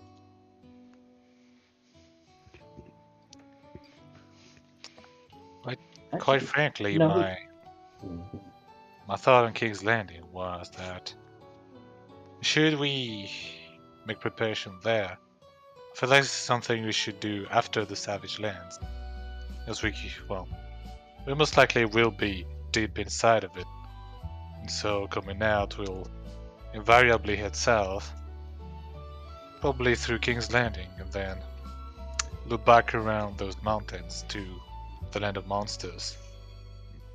When we do eventually go there. Eleanor That would be chips most- up. Mhm. From what I've Go ahead. known about my research of the areas, if we head through the south woods, skirting the border of Nebulum to head into King's Landing, all we'd have to deal with would potentially be vagabonds or brigands. Easily deal with men of your caliber, I'm sure. If we went in through the mountains into the Savage Lands, we'd have to deal with the unfortunate conditions, and we'd have to drag the cart and the donkey uphill through all of that. It would be a slower process, and we might encounter similar sorts, but at a disadvantage in terrain. Mm-hmm. But Oh. it would be a quicker path, just a little less safe. It's odd to say this, but that is the safest road in Nebulum. Well, speaking of safety, may I suggest that when we do head out, that we stop for the night at the Adventurers Guild and ask the barkeep, well, the state of the roads and if there's anything we should know about them. After all, if somebody would know, it would be him. The Once our Thieves business is Guild, done here, that seems like a smart idea. we're honestly going to make a stop at the Thieves Guild. Adventurers, but it's a rather nice establishment. What it is. Her It's face not bad either. proves that she thinks she's rather doubtful of that, but she's not really voicing it. It's like and the ale was not bad either. Mm-hmm. I've heard Good they have meat and rats honey. in the ale. We took care of that. Didn't that... Oh, well then, you are the guides. If you say that it is a reputable establishment, then I will confer. I have not been there, after all. well.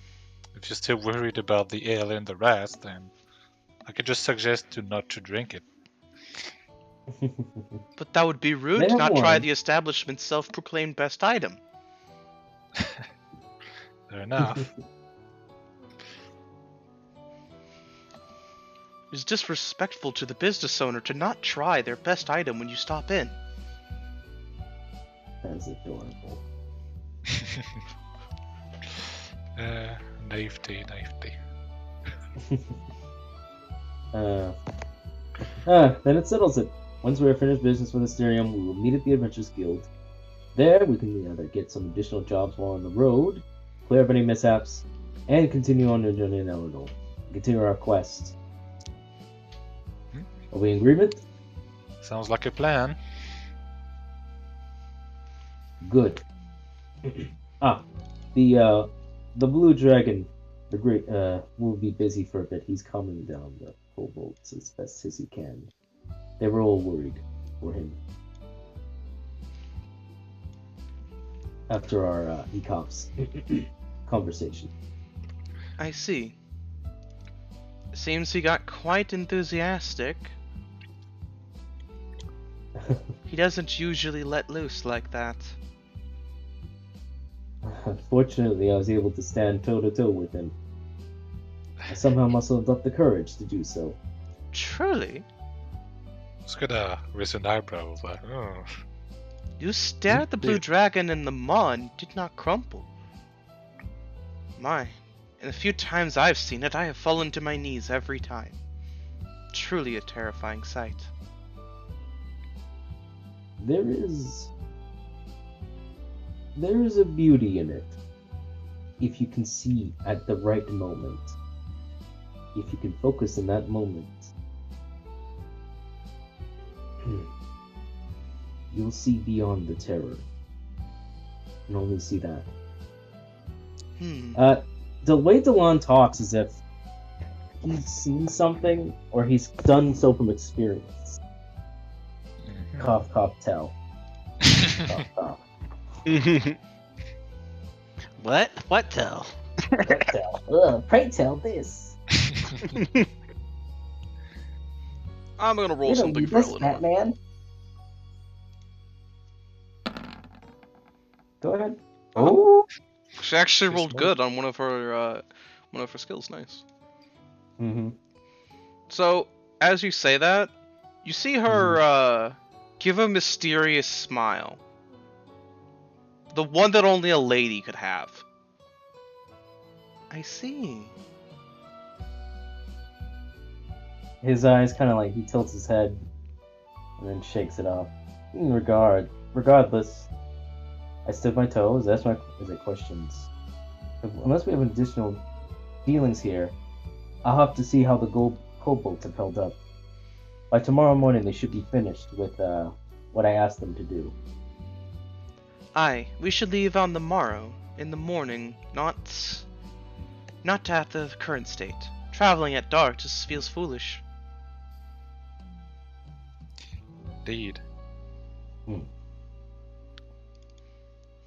So, curious question for me as the GM. So, what was the path that the party settled on moving through? Oh, It is a shame that Baskerville's not going to be with us because I think that would have been very advantageous because he would know the roads better. True. I still am kind of saddened that he's not going to join us because I think his idea in class is neat and it's a different flavor. But Yeah, totally he respect knows him. that basically if his schedule lightens up, that he's welcome back at any time. Right. Cool. In the meantime, then,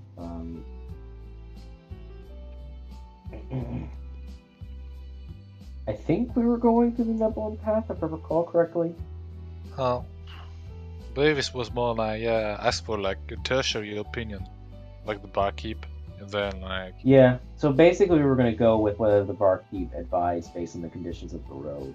Ah. We don't even know what the conditions are at the moment. Like, let's say, yes, we will go this way, and then a blizzard comes, and old Saruman's like, "What will you do now, Gandalf?" I would totally not do that to you. I would never. I would Yeah, never.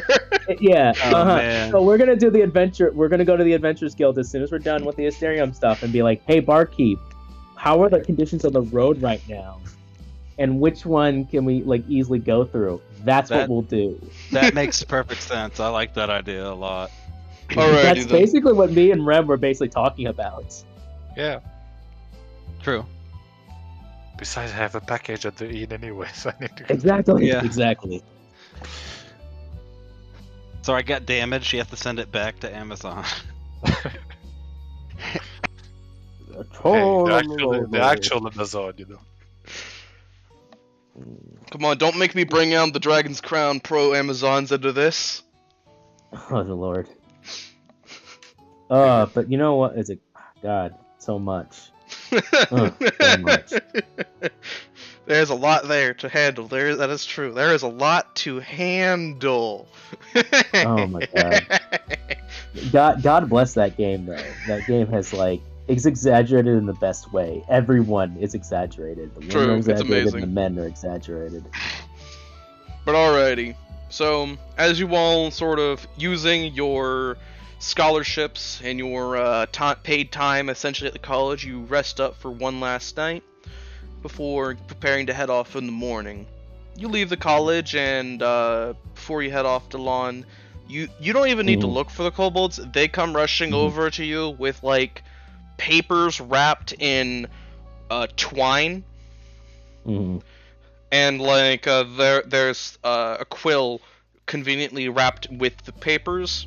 They rush over and hand you the papers. All right, I'm gonna quickly look over it. So they managed to copy the notes exactly how you told them to. They're a little sloppy because of their articulation. The quill seems to better write when you enunciate clearly, so that's a little sloppy in certain areas, but overall, you can pick it apart. You can understand what it is. So you have the notes you need but it's going to be up to you to stitch them together into a proper guidebook. But that's the hardest part done.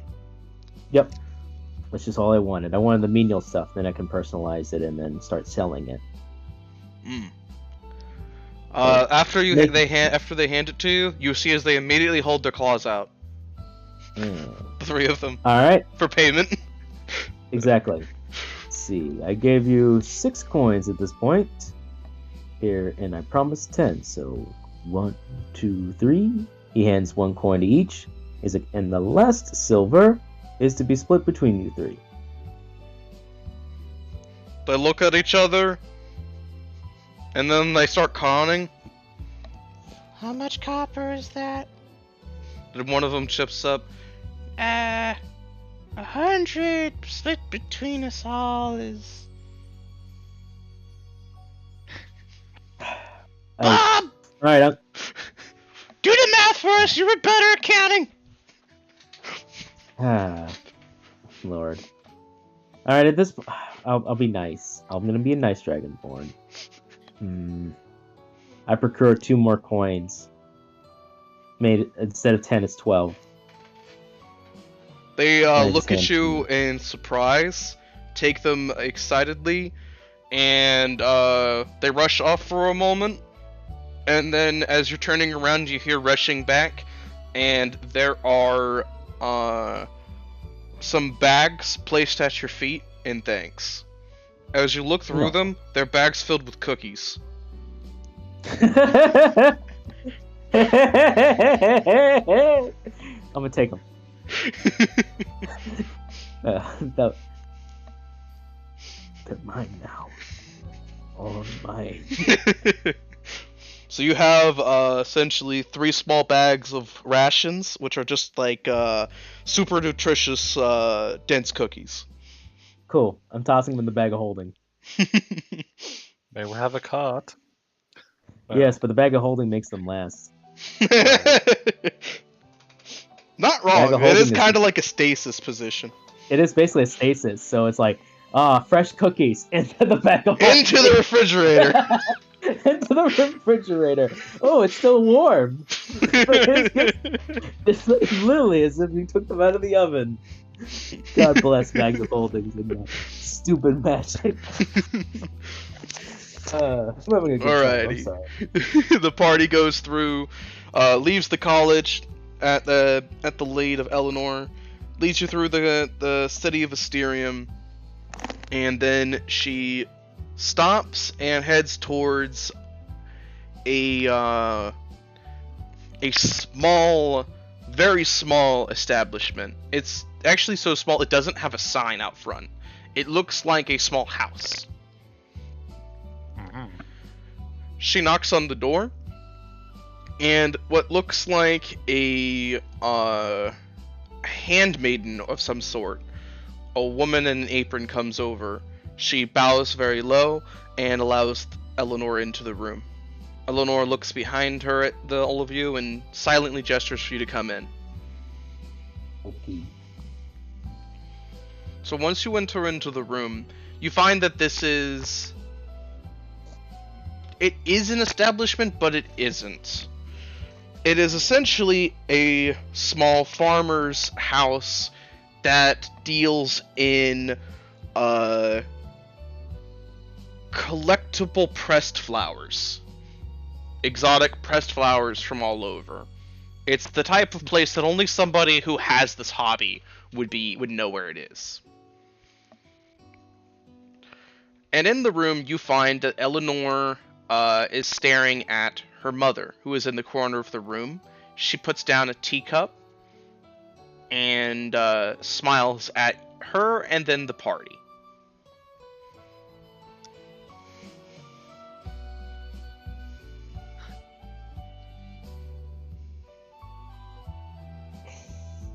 I see that you have been successful. I nod. Same. Eleanor sits down in front of her mother. The woman with the apron places a teacup down in front of Eleanor. Pours some very, very light but perfumey smelling tea, and she approaches you all and offers you the same.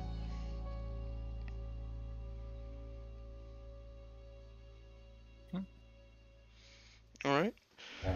I'll say please.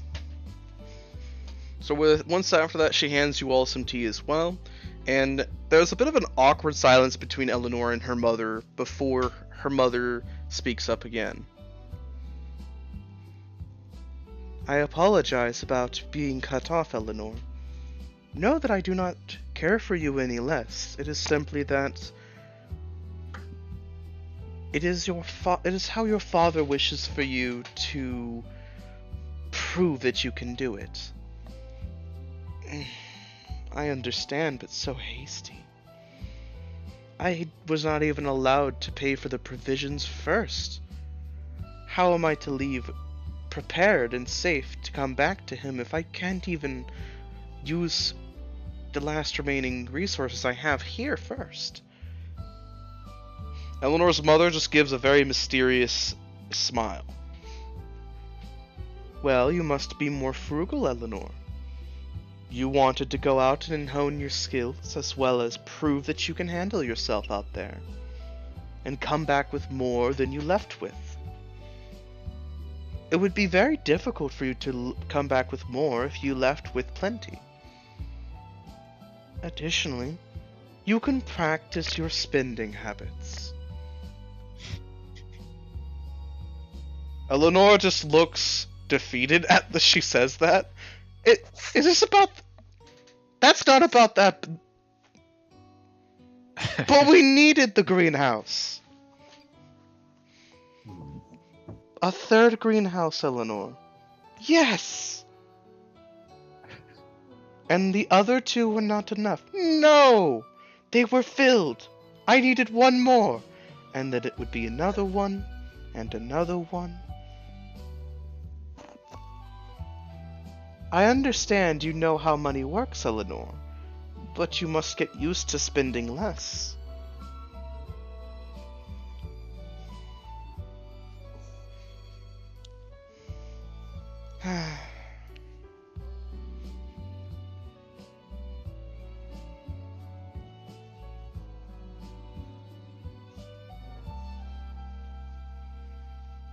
Take this as a chance, Eleanor, to further appreciate what you have. That's awfully rude sounding. It is not rude, Eleanor. It is simply a bit of advice.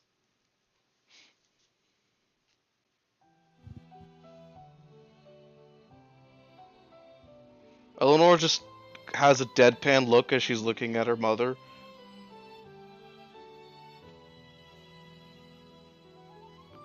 Here, I thought this would be a warmer welcome. It is plenty warm, Eleanor. We are having tea as we always do, and talking as we always have. What more did you want? I don't know.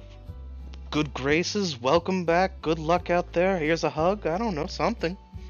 Oh, but with company? We have a way to convey ourselves, Eleanor. We must make sure that we keep our position in mind. Eleanor just sighs and finishes her tea. So, I'll actually speak up and say, if we're bother, we can simply go outside while you hug each other. That'd be sufficient. Indeed. Oh no, there is no need.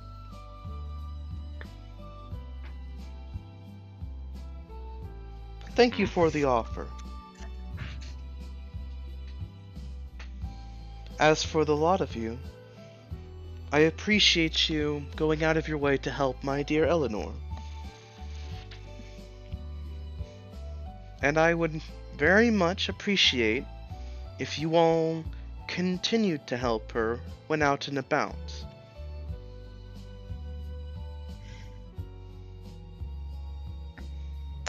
Well, that's what we're here for, isn't it? Indeed. But this is less of a business request and more of a personal one. take Oh, good care of cool. her out there. Hmm.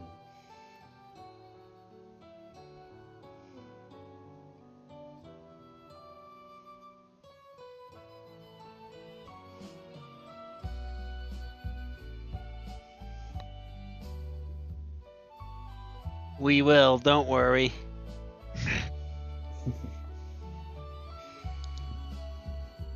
Excellent. Eleanor, I do wish you good luck on your journey. And know that I have no hard feelings, as this is what I wanted for you in the first place. You do need to spread your wings and see for yourself many a things.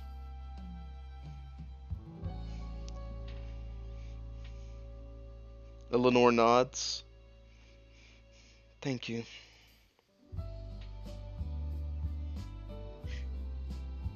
I'm just gonna head out then.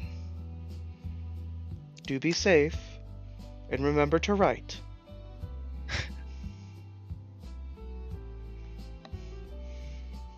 Eleanor leaves the room in a weirdly melancholic mood, leaving you alone with her mother, who just sips her tea in the corner.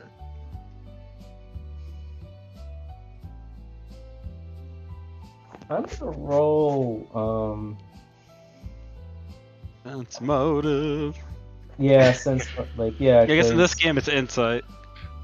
Yeah, but I also, because I have a position of privilege, can I get a bonus on that? My privilege. Nobility. More privileged. I'd say, yeah, you even can though- roll insight with advantage. Okay. Please be good. It's So, probably, maybe, I don't know. Oh, by the way, you all did rest within the college, so you all did get another drama dice. Hey. Hey. Yeah. Do you want to roll guidance? The call. Guys must be used beforehand. Oh no, then don't matter. Yeah, I got 10. I'm sure it's not going to be very hard to figure out. So what are you looking for on her, specifically? So, that is not the attitude she'd given beforehand, so there must be a reason why.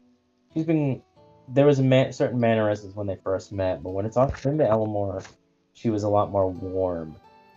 The warmth is there, but there's to quote Kronk, there's a wall there. And instinctually for Delon, I'm assuming she's doing this for a reason.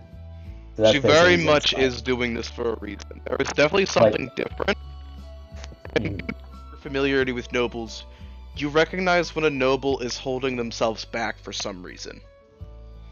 There is a guarded, almost biting, literal biting way they carry themselves when they are physically not doing something. Mhm. It's very quick and almost a little blunt when they are very, very obviously not doing something. Mhm. My lady, my lady, something is troubling you. Oh, nothing is troubling me. Simply that's... She needs to know a little more independence is all. Indeed, however... I see. You're holding back. Understandable. I don't know why you're holding back, but I understand it. She gives you an interesting smile, and finishes her tea, placing it down on a teacup, and dabbing a napkin on her very, very gentle-looking lips. The funds have been paid to the account. I think we all think the gestures to Gildas and Bob. A nod. Thank the lady for paying us a shit ton of money. Yeah. Just gonna. Yeah. do a little bow, like uncharacteristically. Aw. She gives you all a warm smile and inclines her head to you all. And I personally would again like to ask that you take very good care of her.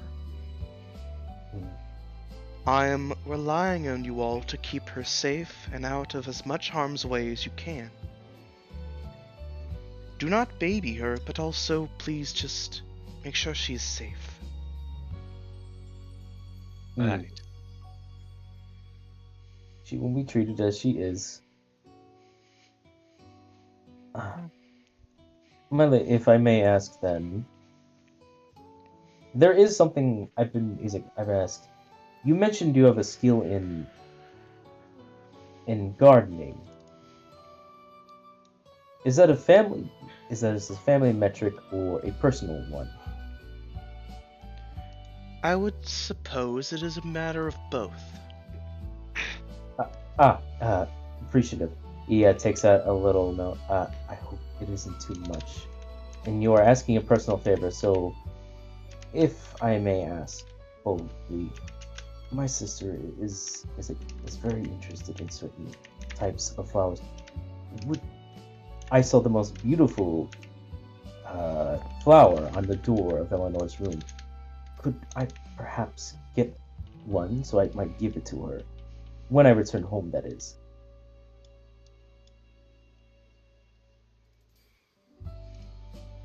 She nods, ever so slightly. I suppose it is something that I could do for you. Thank you. It is a family flower. We grew it ourselves. It's a hybrid of sorts, but it is a beautiful flower all the same. There is no harm in giving out a pressed one. Thank thee. As she says this, and you thank her for it, you see as the lady with the apron in the room walks over to you and hands you a simple little box with a lid, sort of like a jewelry box. Oh. Like that was like expected or something? Not that it was expected, but like they have some of them on hand here at the time. Oh, okay. I bow. Thank thee. When you look inside, there is in fact one of the very same pressed flowers, but this one has been very recently pressed. Into the bag of holding. Okay. I did have something I don't know. Do we have anything else we want to say before talking about it? I don't. Bub? Yeah, Bub. Do you have anything else you want to say? No. No. Damn, I might have something to ask, but and then you know what? While Eleanor's not here, I'll just say it. He bows once again to the lady, and he will say in Elvish, he's like, your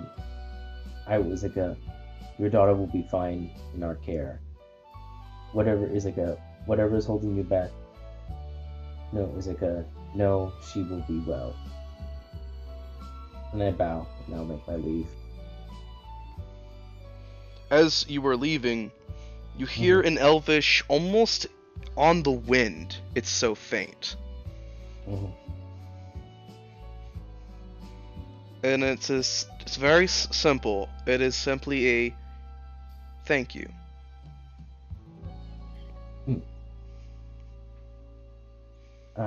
Hopefully Eleanor didn't run off somewhere. Oh no, you've been kidnapped again. So as you leave the room, heading outside back to look for Eleanor, you find that she is actually not too far. She's just sort of standing with a hand on her blade, tapping her foot almost impatiently. Good to leave, is he? Well, may as well. I have finished all of my business. Which means there's one place remaining to go before we can actually do anything. Mm. So, to the administration office we go. Yes, sir. Damn paperwork. So as you head to the administration office, you find that you wait for a little bit before reaching the front of the counter, and are able to meet the very same gnomish lady who's here. She seems to live here almost, like she's here every day. She works here every day. It's to the point where you wonder if she ever has a day off. Right. The answer is no, she doesn't. So, Days off are only for poor people. Gnomes don't take days off. Gnomes don't take days off. yeah, I go to the counter and say, I do believe the upgrade to the trading license was 50 gold, wasn't it? Yes, it was. Yeah. So I just dropped like a bag of 50. Hit the wrong button. Forgot she should have this much left, actually. There.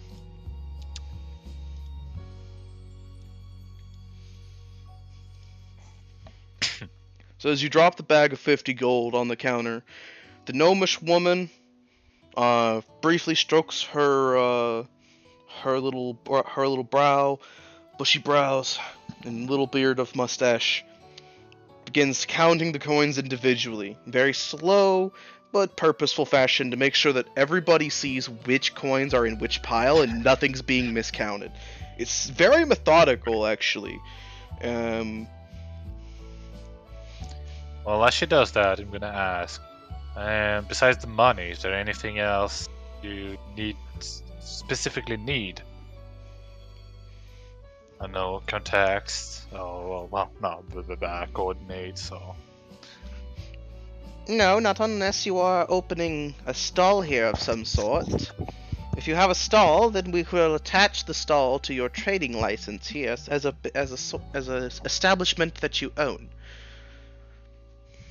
Well, I don't have that yet, so there'll be no need of that. And we already have your paperwork on file for your identification, so there is no need to ask for that either, as we have it in our registry. Right. She actually asks for okay,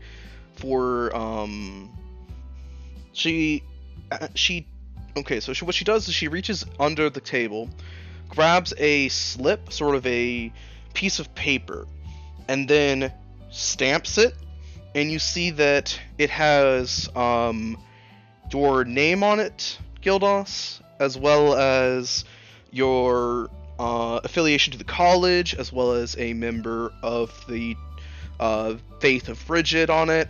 It also shows that you are a former resident of Renault, that has not set up shop anywhere in particular as of yet, and it also shows that you have a trading clearance on it. Think of it like a passport, but on one piece of paper. Right. I'm surprised they still like to think about Reynolds, considering I'm exiled and all. So It does say former. That's the would be void. Yeah. It doesn't. Yeah. It does note that you are not allowed within Reynolds, but it does say that it's former. The merchant's license doesn't work in Reynolds. But actually, if you check it, which I imagine you would because you're pretty thorough, you find that you actually, specifically, your request for mercantile privileges in Reynolds has been denied. Oh! You cannot sell anything or buy anything in or out of Reynolds. You're blacklisted by Reynoldian merchants, and you can't sell in Reynolds. The goblins must march on Renault then. Well, I asked you that to myself. Well, fuck you too, then. That was like the biggest F you. Oh man, way to be dicks. But like from the outside, you'll like when I get to that line, just like visibly raise my eyebrows, like wide-eyed, then like sigh, like continue on.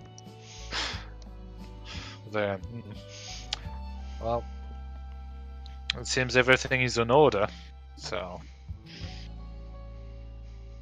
I turn back. Well, take the paper, turn back, and say, "Shall we?" Mm. Eleanor nods.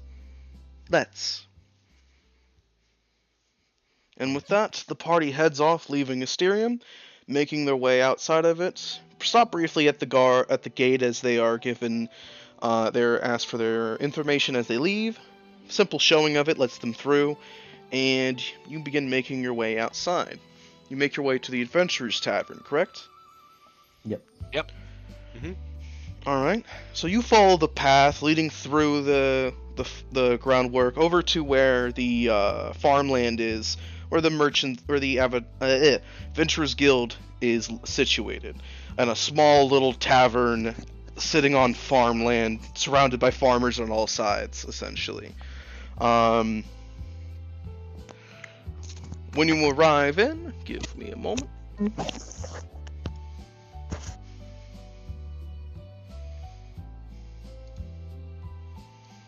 Presumably, we also have our cart, and I have my steed. Yes, actually, when you arrive, you find that your steed is not visibly apparent, but you find that there are multiple pyramids of rocks placed where he once was, and there is a guard in the area outside of Asterium who is just rubbing a lump on his head.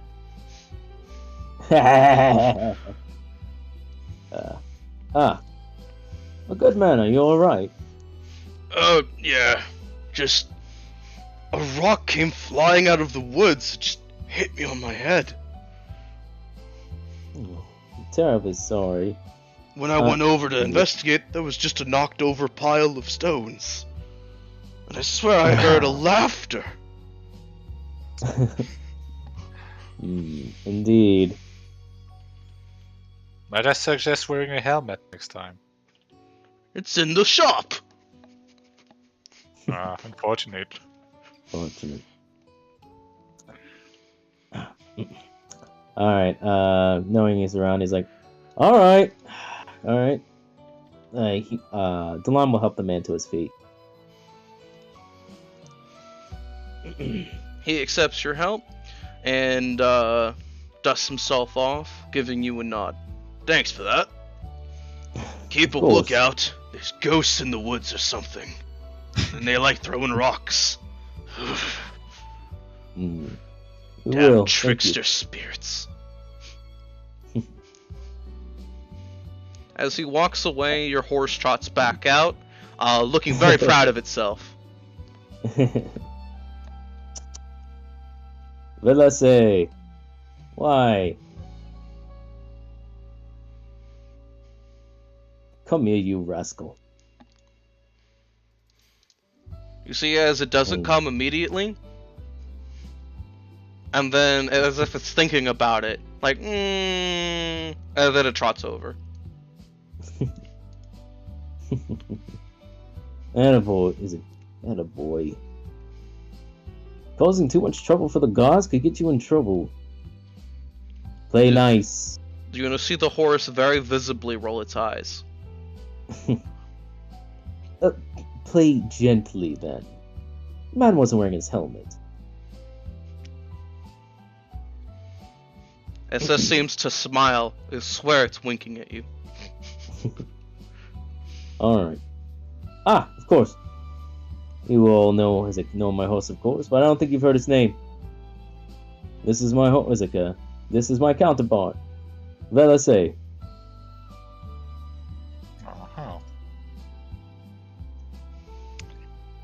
Well then, once again, well met, Lassie.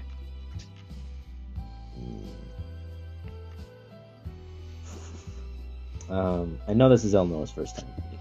So. Eleanor does actually stare at the steed in splendor, actually. She's very surprised at the sight of it. This is your steed? He gently rubs the neck of the steed. He's my counterpart.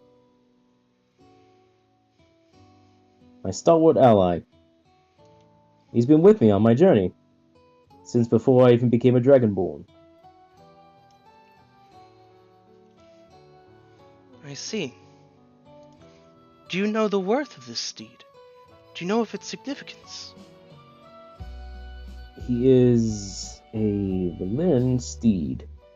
Smart, intelligent, and... smart, intelligent. Yes, Felicity. Beautiful, graceful. Anything else you wish to add? As if, like, he's looking back at the horse, as if the horse is talking to him. Eleanor just smirks. That does sound about right. Bit of a prideful attitude on this one, but he's been by my side.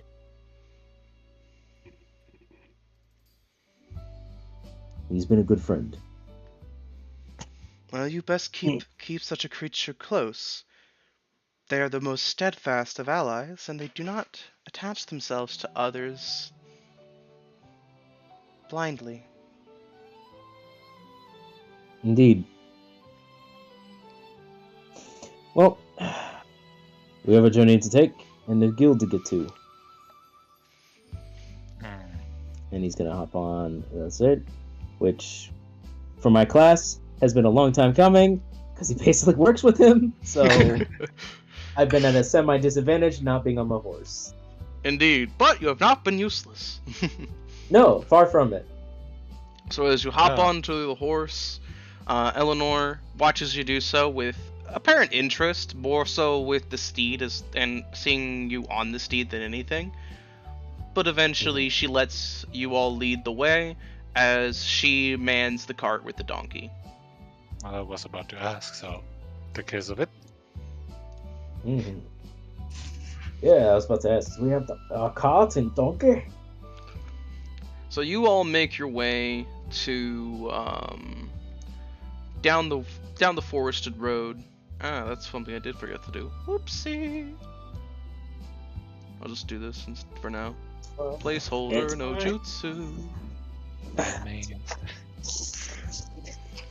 You all make your way down the forested, farmy path, heading up to the tavern. When you all get a little close, you all hear a horn go off, and then there is a smack, and then those with good perception, namely Gildos. Give me one moment. Yep. You hear,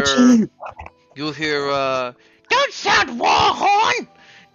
Why? It's War Chief! You sound war horn! It's Scav Finishers, remember? Oh, right. So one more club for good measure. Not the club! And then there's another smack! Club is the ultimate magical artifact. Change my mind.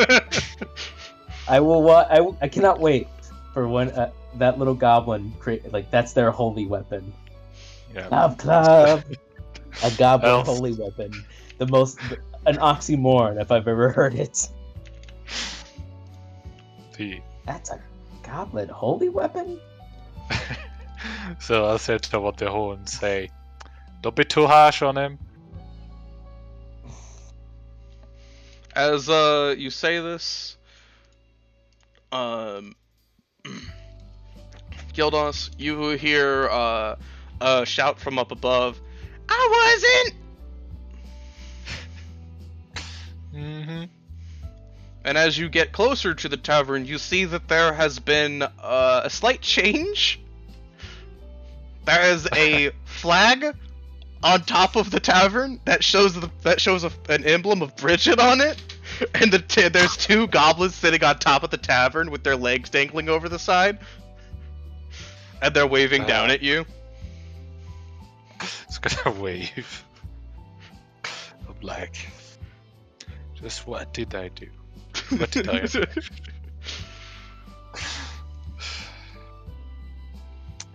At the very least, we will be lost with them.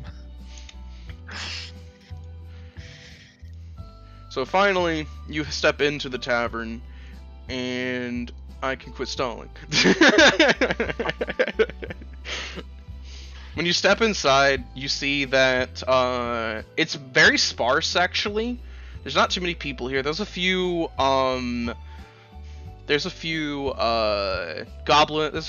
like farmers in here, as well as a handful of goblins and the like.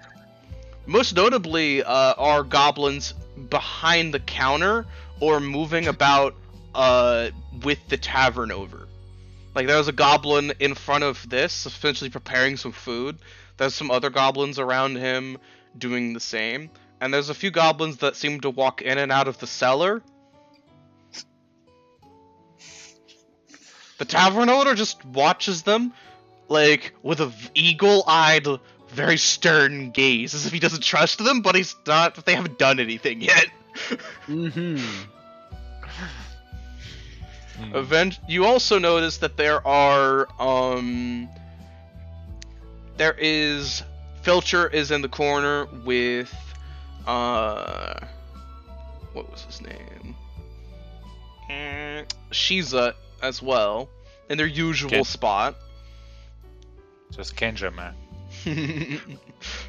And finally, this table is filled with, knights, and there was a Templar with them as well, as if they're stopping through. When you step inside, all of the goblins stop what they're doing and start cheering at you, Gildos. War Chief! War Chief! War Chief! War Chief! Over all of the yelling, the barkeep booms like a bear. Quiet! If I have to hear you shout War Chief one more time, you all get club. No! That's right, every last one of you. And you, rookie lot, get over here and drink mead. Now! He looks very irritated. Like, he keeps having to, like, stop the goblins from doing dumb things, and he doesn't like to. Like, he's actually having to work harder than he's used to. Yeah. So I'm on my way to the counter. Don't touch that. Don't do this. Stop. Don't touch that. So I'm gonna make my way to the counter and like look at the barkeep and say, "I'm sorry about that.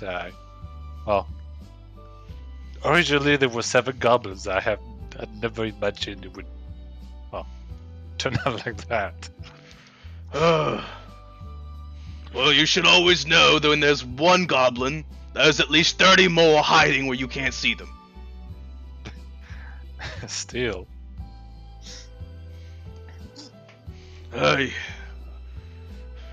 He leans on the counter, slides like a tankard of mead to you, Gildos, and whispers quietly, or as quietly as this bear of a man can.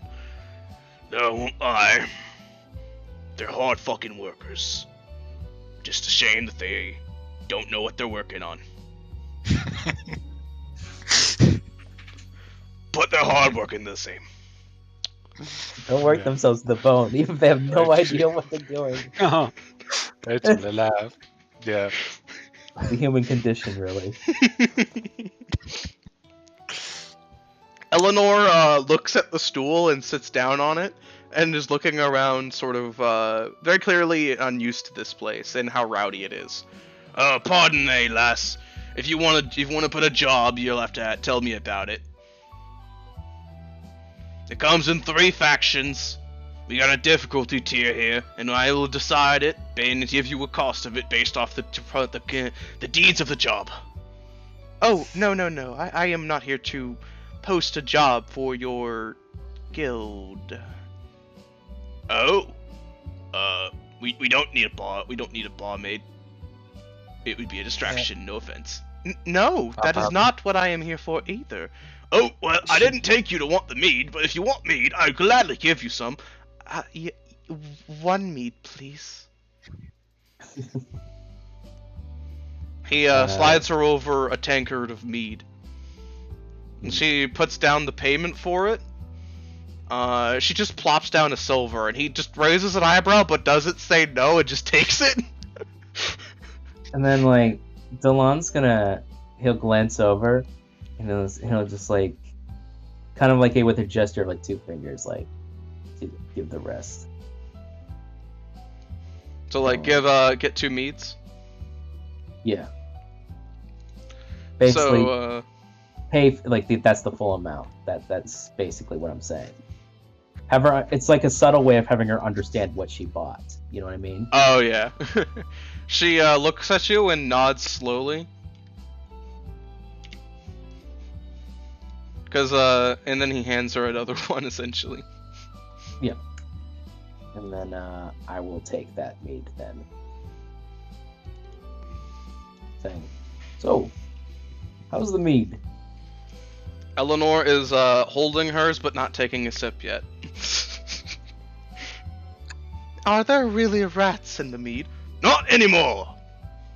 Not anymore, young lady. Now, if you look at the job board, you can actually see that the job that listed frequent rat catching has been scratched off, as if they just don't have a rat problem anymore. At last. At last. Oh. Now I suppose you have goblin in the Yale, don't you? Damn goblins. Drinking me dry!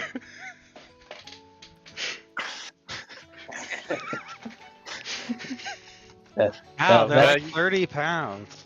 Yeah, And they've got so- large appetites, Evan.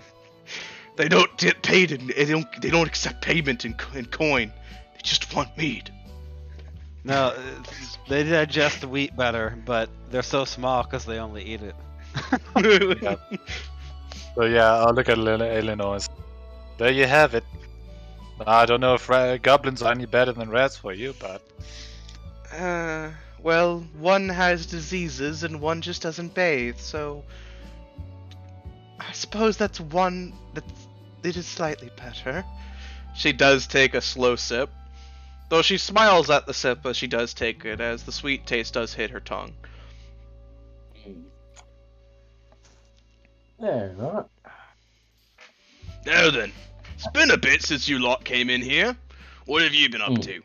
I was getting worried I'd start have to sending some knights out to go looking for you. Sorry about that, lads. I'll need the payment back. A few of the knights look over and give him a middle finger. Damn mercenaries. No respect. Not yet. No, not yet, Barkeep. We're actually on a mission of sorts. We're going to head to possibly the Savage Lands. We were wondering what. We are escorting this lady through here. I see. Well then, if you're heading for the Savage Lands, say hello to my brother while you're there. Your brother? Your family there. Aye, we all enlisted together and we all struck this business venture together. Will he be in another adventurers guild then? Yes, we have one in every country.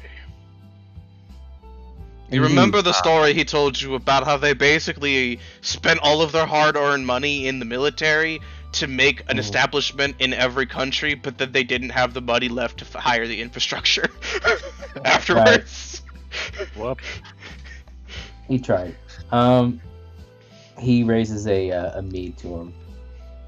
He's like, and I wish you the greatest of luck to continue your growth. Aye. You'll recognize him by the family likeness. Can't miss our glorious mustaches. Mm-hmm. You know, actually, Delon actually reaches up and then realizes he has no mustache anymore. And suddenly he's quiet. Oh.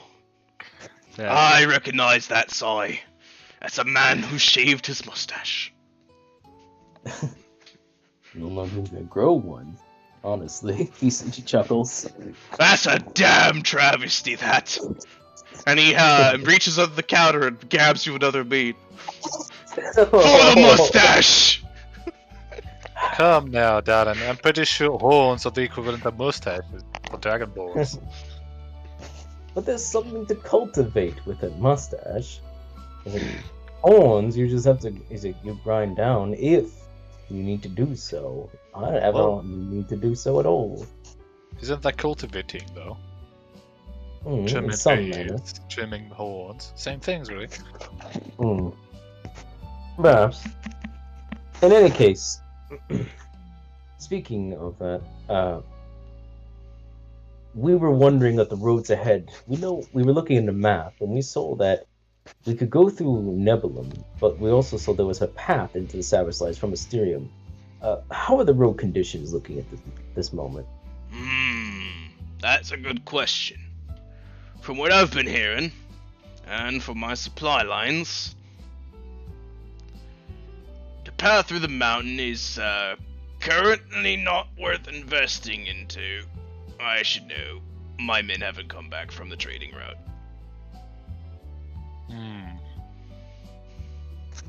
Well, that's what I get for not wanting to pay the taxes in Nebulum. Damn Nebulese taxes. He should be looking for Baskerville when he says that.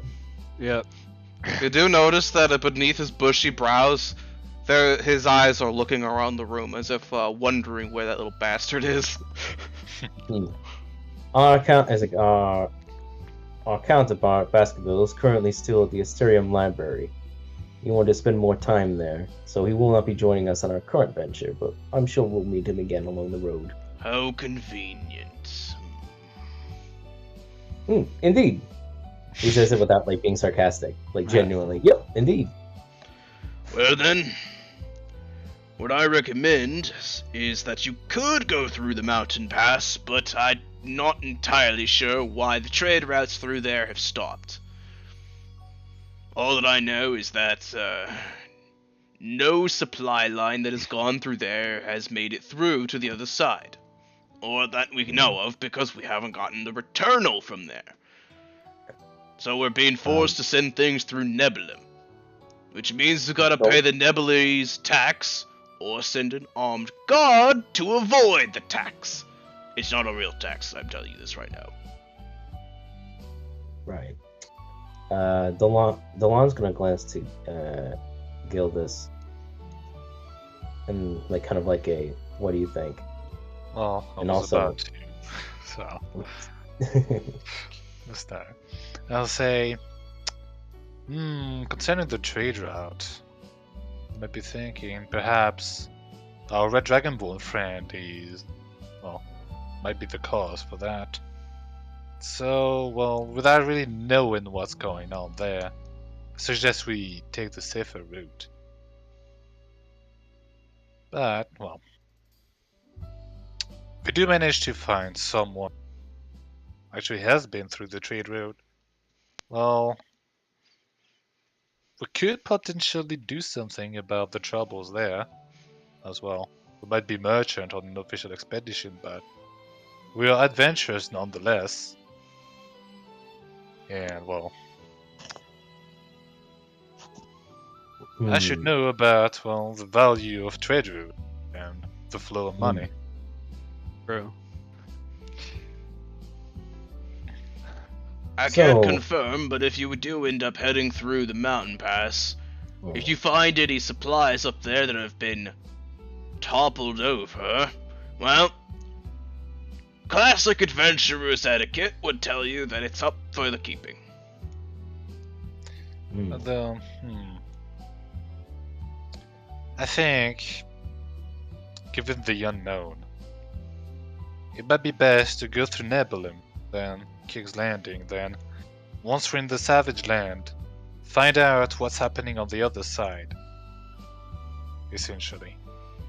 As well, we'll already be in, unknown territory, so if something's blocking that side, we'll essentially come up from behind and figure that out. Aye. And heading through Nebulum is the safest path, purely because you know exactly what to get. You're gonna end up getting taxed. But we'll all do it because it's the only option we have. Uh-huh. If you go through the mountain, I don't rightly want to send any more men up there. I've sent 3 groups to get resupplies for meat honey, and I've gotten none of them back, so I'm just sending them the long way around.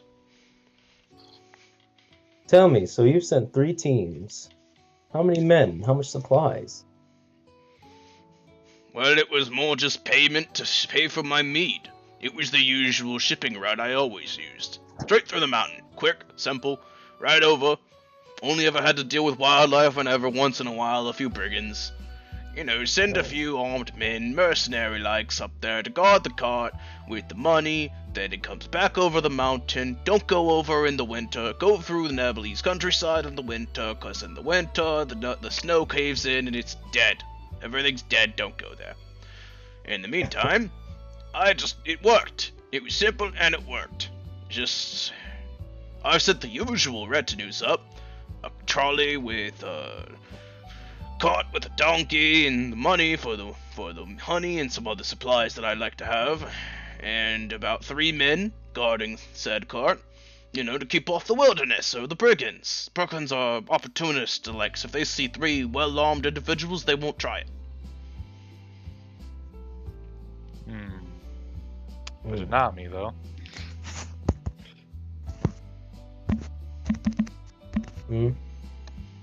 But if you head through there, I can't confirm it.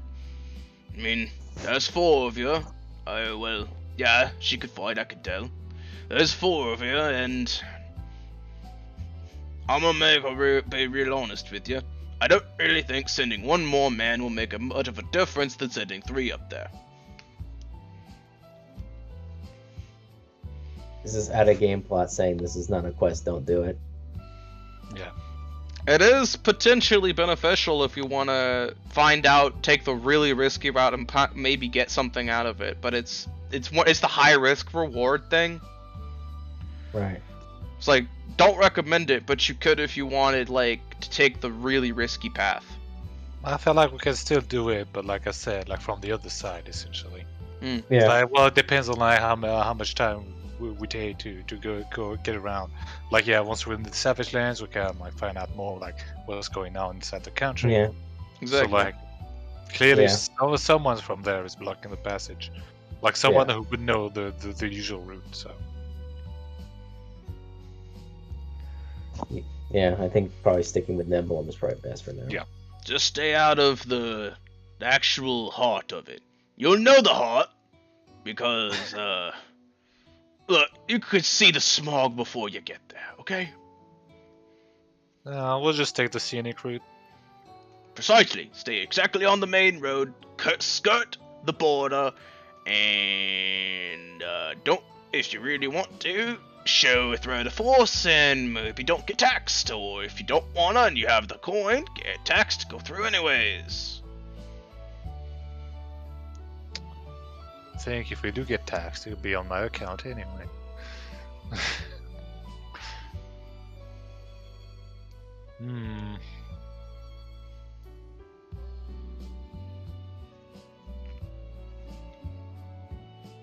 So I look at the goblins, I'm like, look at the barkeep and say,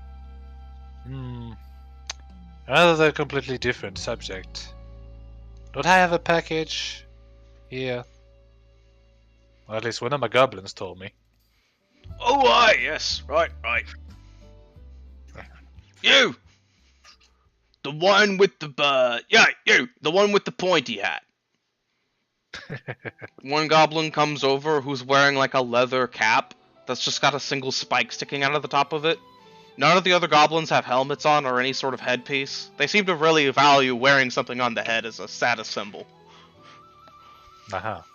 He comes over, bows at you, Gildos, taking off his cap in the process, and then claps his hands or stomps his foot as some goblins come over with a crudely wrapped in parchment little package. What, Chief, we humbly present to you War banner. A wall banner, huh? Let's take a look then.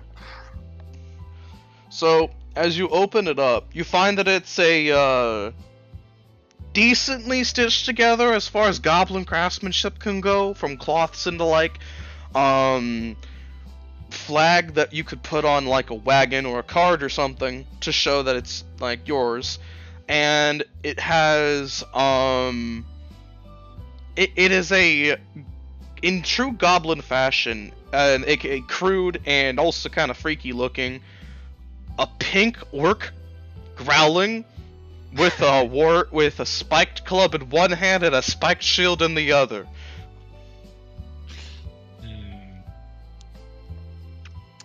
So I take a look at the banner then, like back to Eleanor and say, "Do you mind if I attach that to the cart?"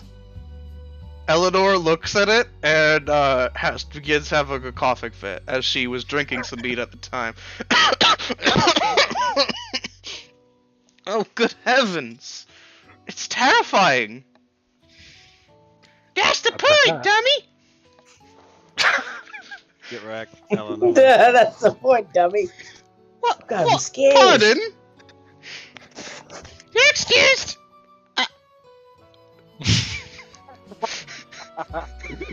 Chad Goblin.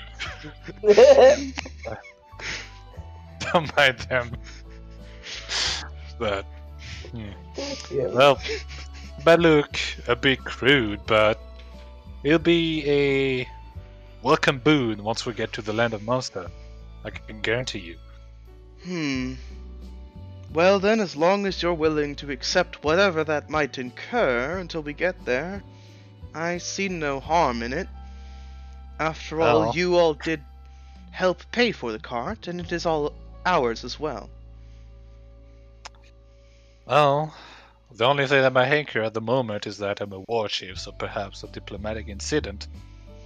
But, It's okay, War Chief. You just show the Cloud Club. right. The club solves all, doesn't it? Exactly.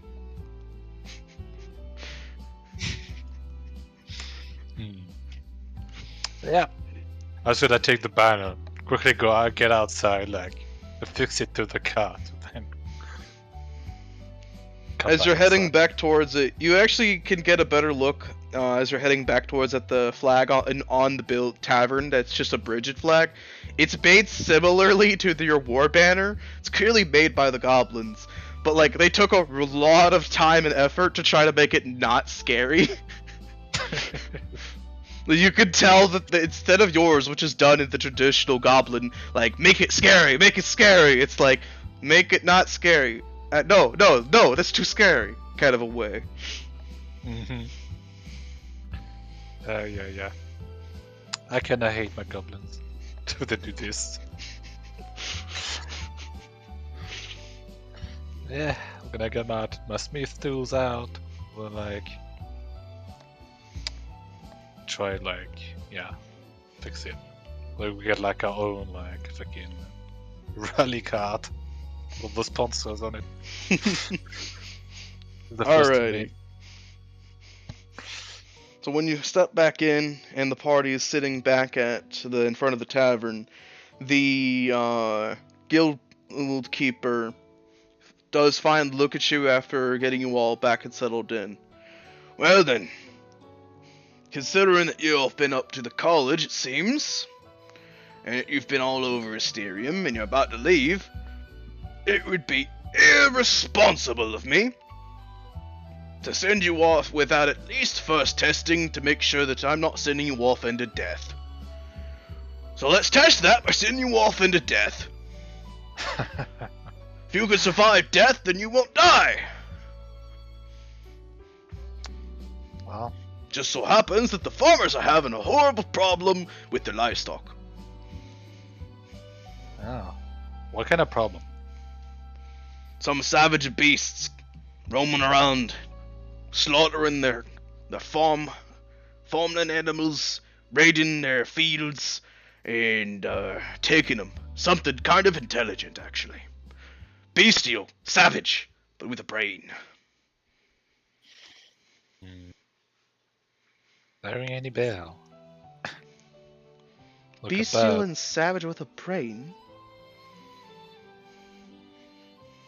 There shouldn't be any large beasts terrorizing a countryside in this part. It's too close to Asterium. Aye, I thought the same.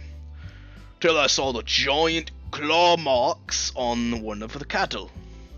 That was brought in as proof. It's like a rake went straight through the side. About an inch think- long. You think it could be, I don't know, one escaped displacer beast or something? Don't know. They got small little claws. But they hurt like the dickens. Ah, these were big old talon-like things. Mhm. Talon-like things? So, something big, bulky, with talons? Oi! Not my specialty, I'm afraid.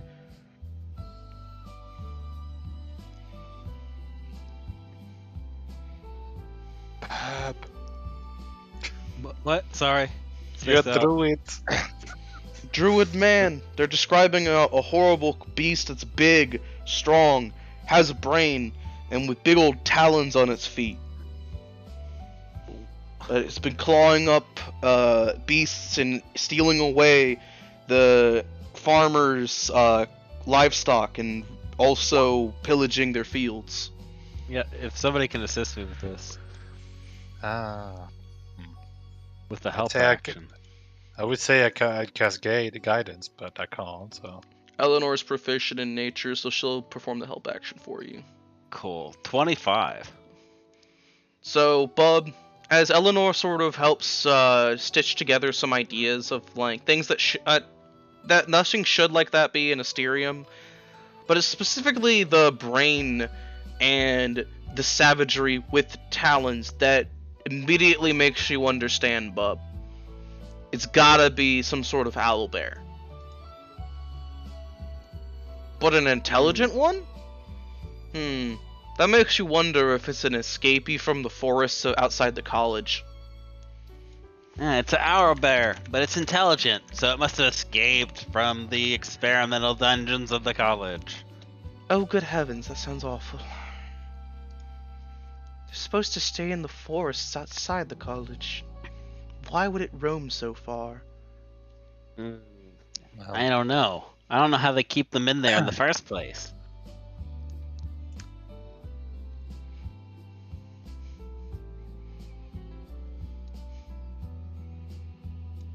well, if we take the farmsteads and all that, then clearly it's hungry. And a hungry beast is, well, doesn't really need a justification for moving about, as far as I know. Aye, it does sound like it's probably going about looking for some sort of food. If it's terrorizing farmlands, then that would make sense for it to be just territorial?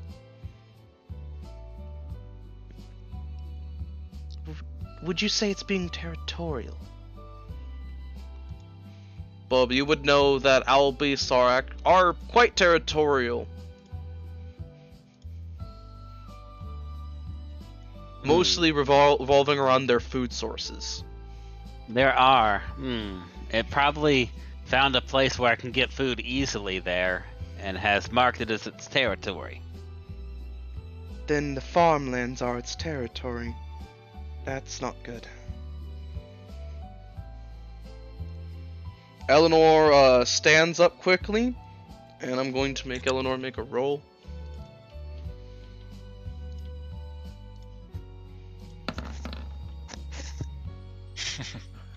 She no. topples a little bit, but catches herself as she holds her head. Ow. Your meat is quite strong. It is! It's good stuff, ain't it? I shouldn't have had the second tankard. That's the first time to everything. She shakes her head briefly, and looks to the party. I say that we slay this owl beast. We can't just leave it pillaging the countryside. The guards of Asterium won't do anything, as it's not in Asterium itself, just the farmlands. The farmers will be at a disadvantage until Asterium sends guards out, which will take too much time. Mm-hmm. I like this lady. You want a job? No, thank you, I'm good. Oh, bollocks. I was hoping to recruit another adventurer. It's fine. I agree with Lady Eleanor. If this is attacking the farmlands of people, it is a duty to us that we oblige by trying to put a stop to it. What say you, Sir Gildas? Well, make that 3. Can't exactly then let that run amok when you know it's there. Hmm. We can stop it, just like that creature in the forest. Hmm. Barkeep, it seems we'll accept that job. Excellent. Bring me back its hide. As proof. And I'll upgrade you from rookie to intermediates. Understood. Ooh. I want that to actually be Buzz' response. Huh? That's what I I said. know that was your response, but that's Yeah, I was like like, that's something I no. imagine, Bob. That's what I did. It's Bob. Oh, okay. Sorry. It was a magical moment where it was both. Indeed. Goodness. Excellent. Then if you want some information on it, from what I've gathered, the farmers say that it strikes in the moonlight, and it roams around almost entirely at night. Some of the farmers have gotten to trying to set up shop with pitchforks or bows and set traps for it, but it seems to have a knack for avoiding traps. Uh-huh. Outside of surveying the farmlands themselves, I don't know what else to set you on your start. Well, didn't one of our friend here just graduate from his survival classes? Perhaps tracking one such holebear shouldn't be too much trouble for him. That's right.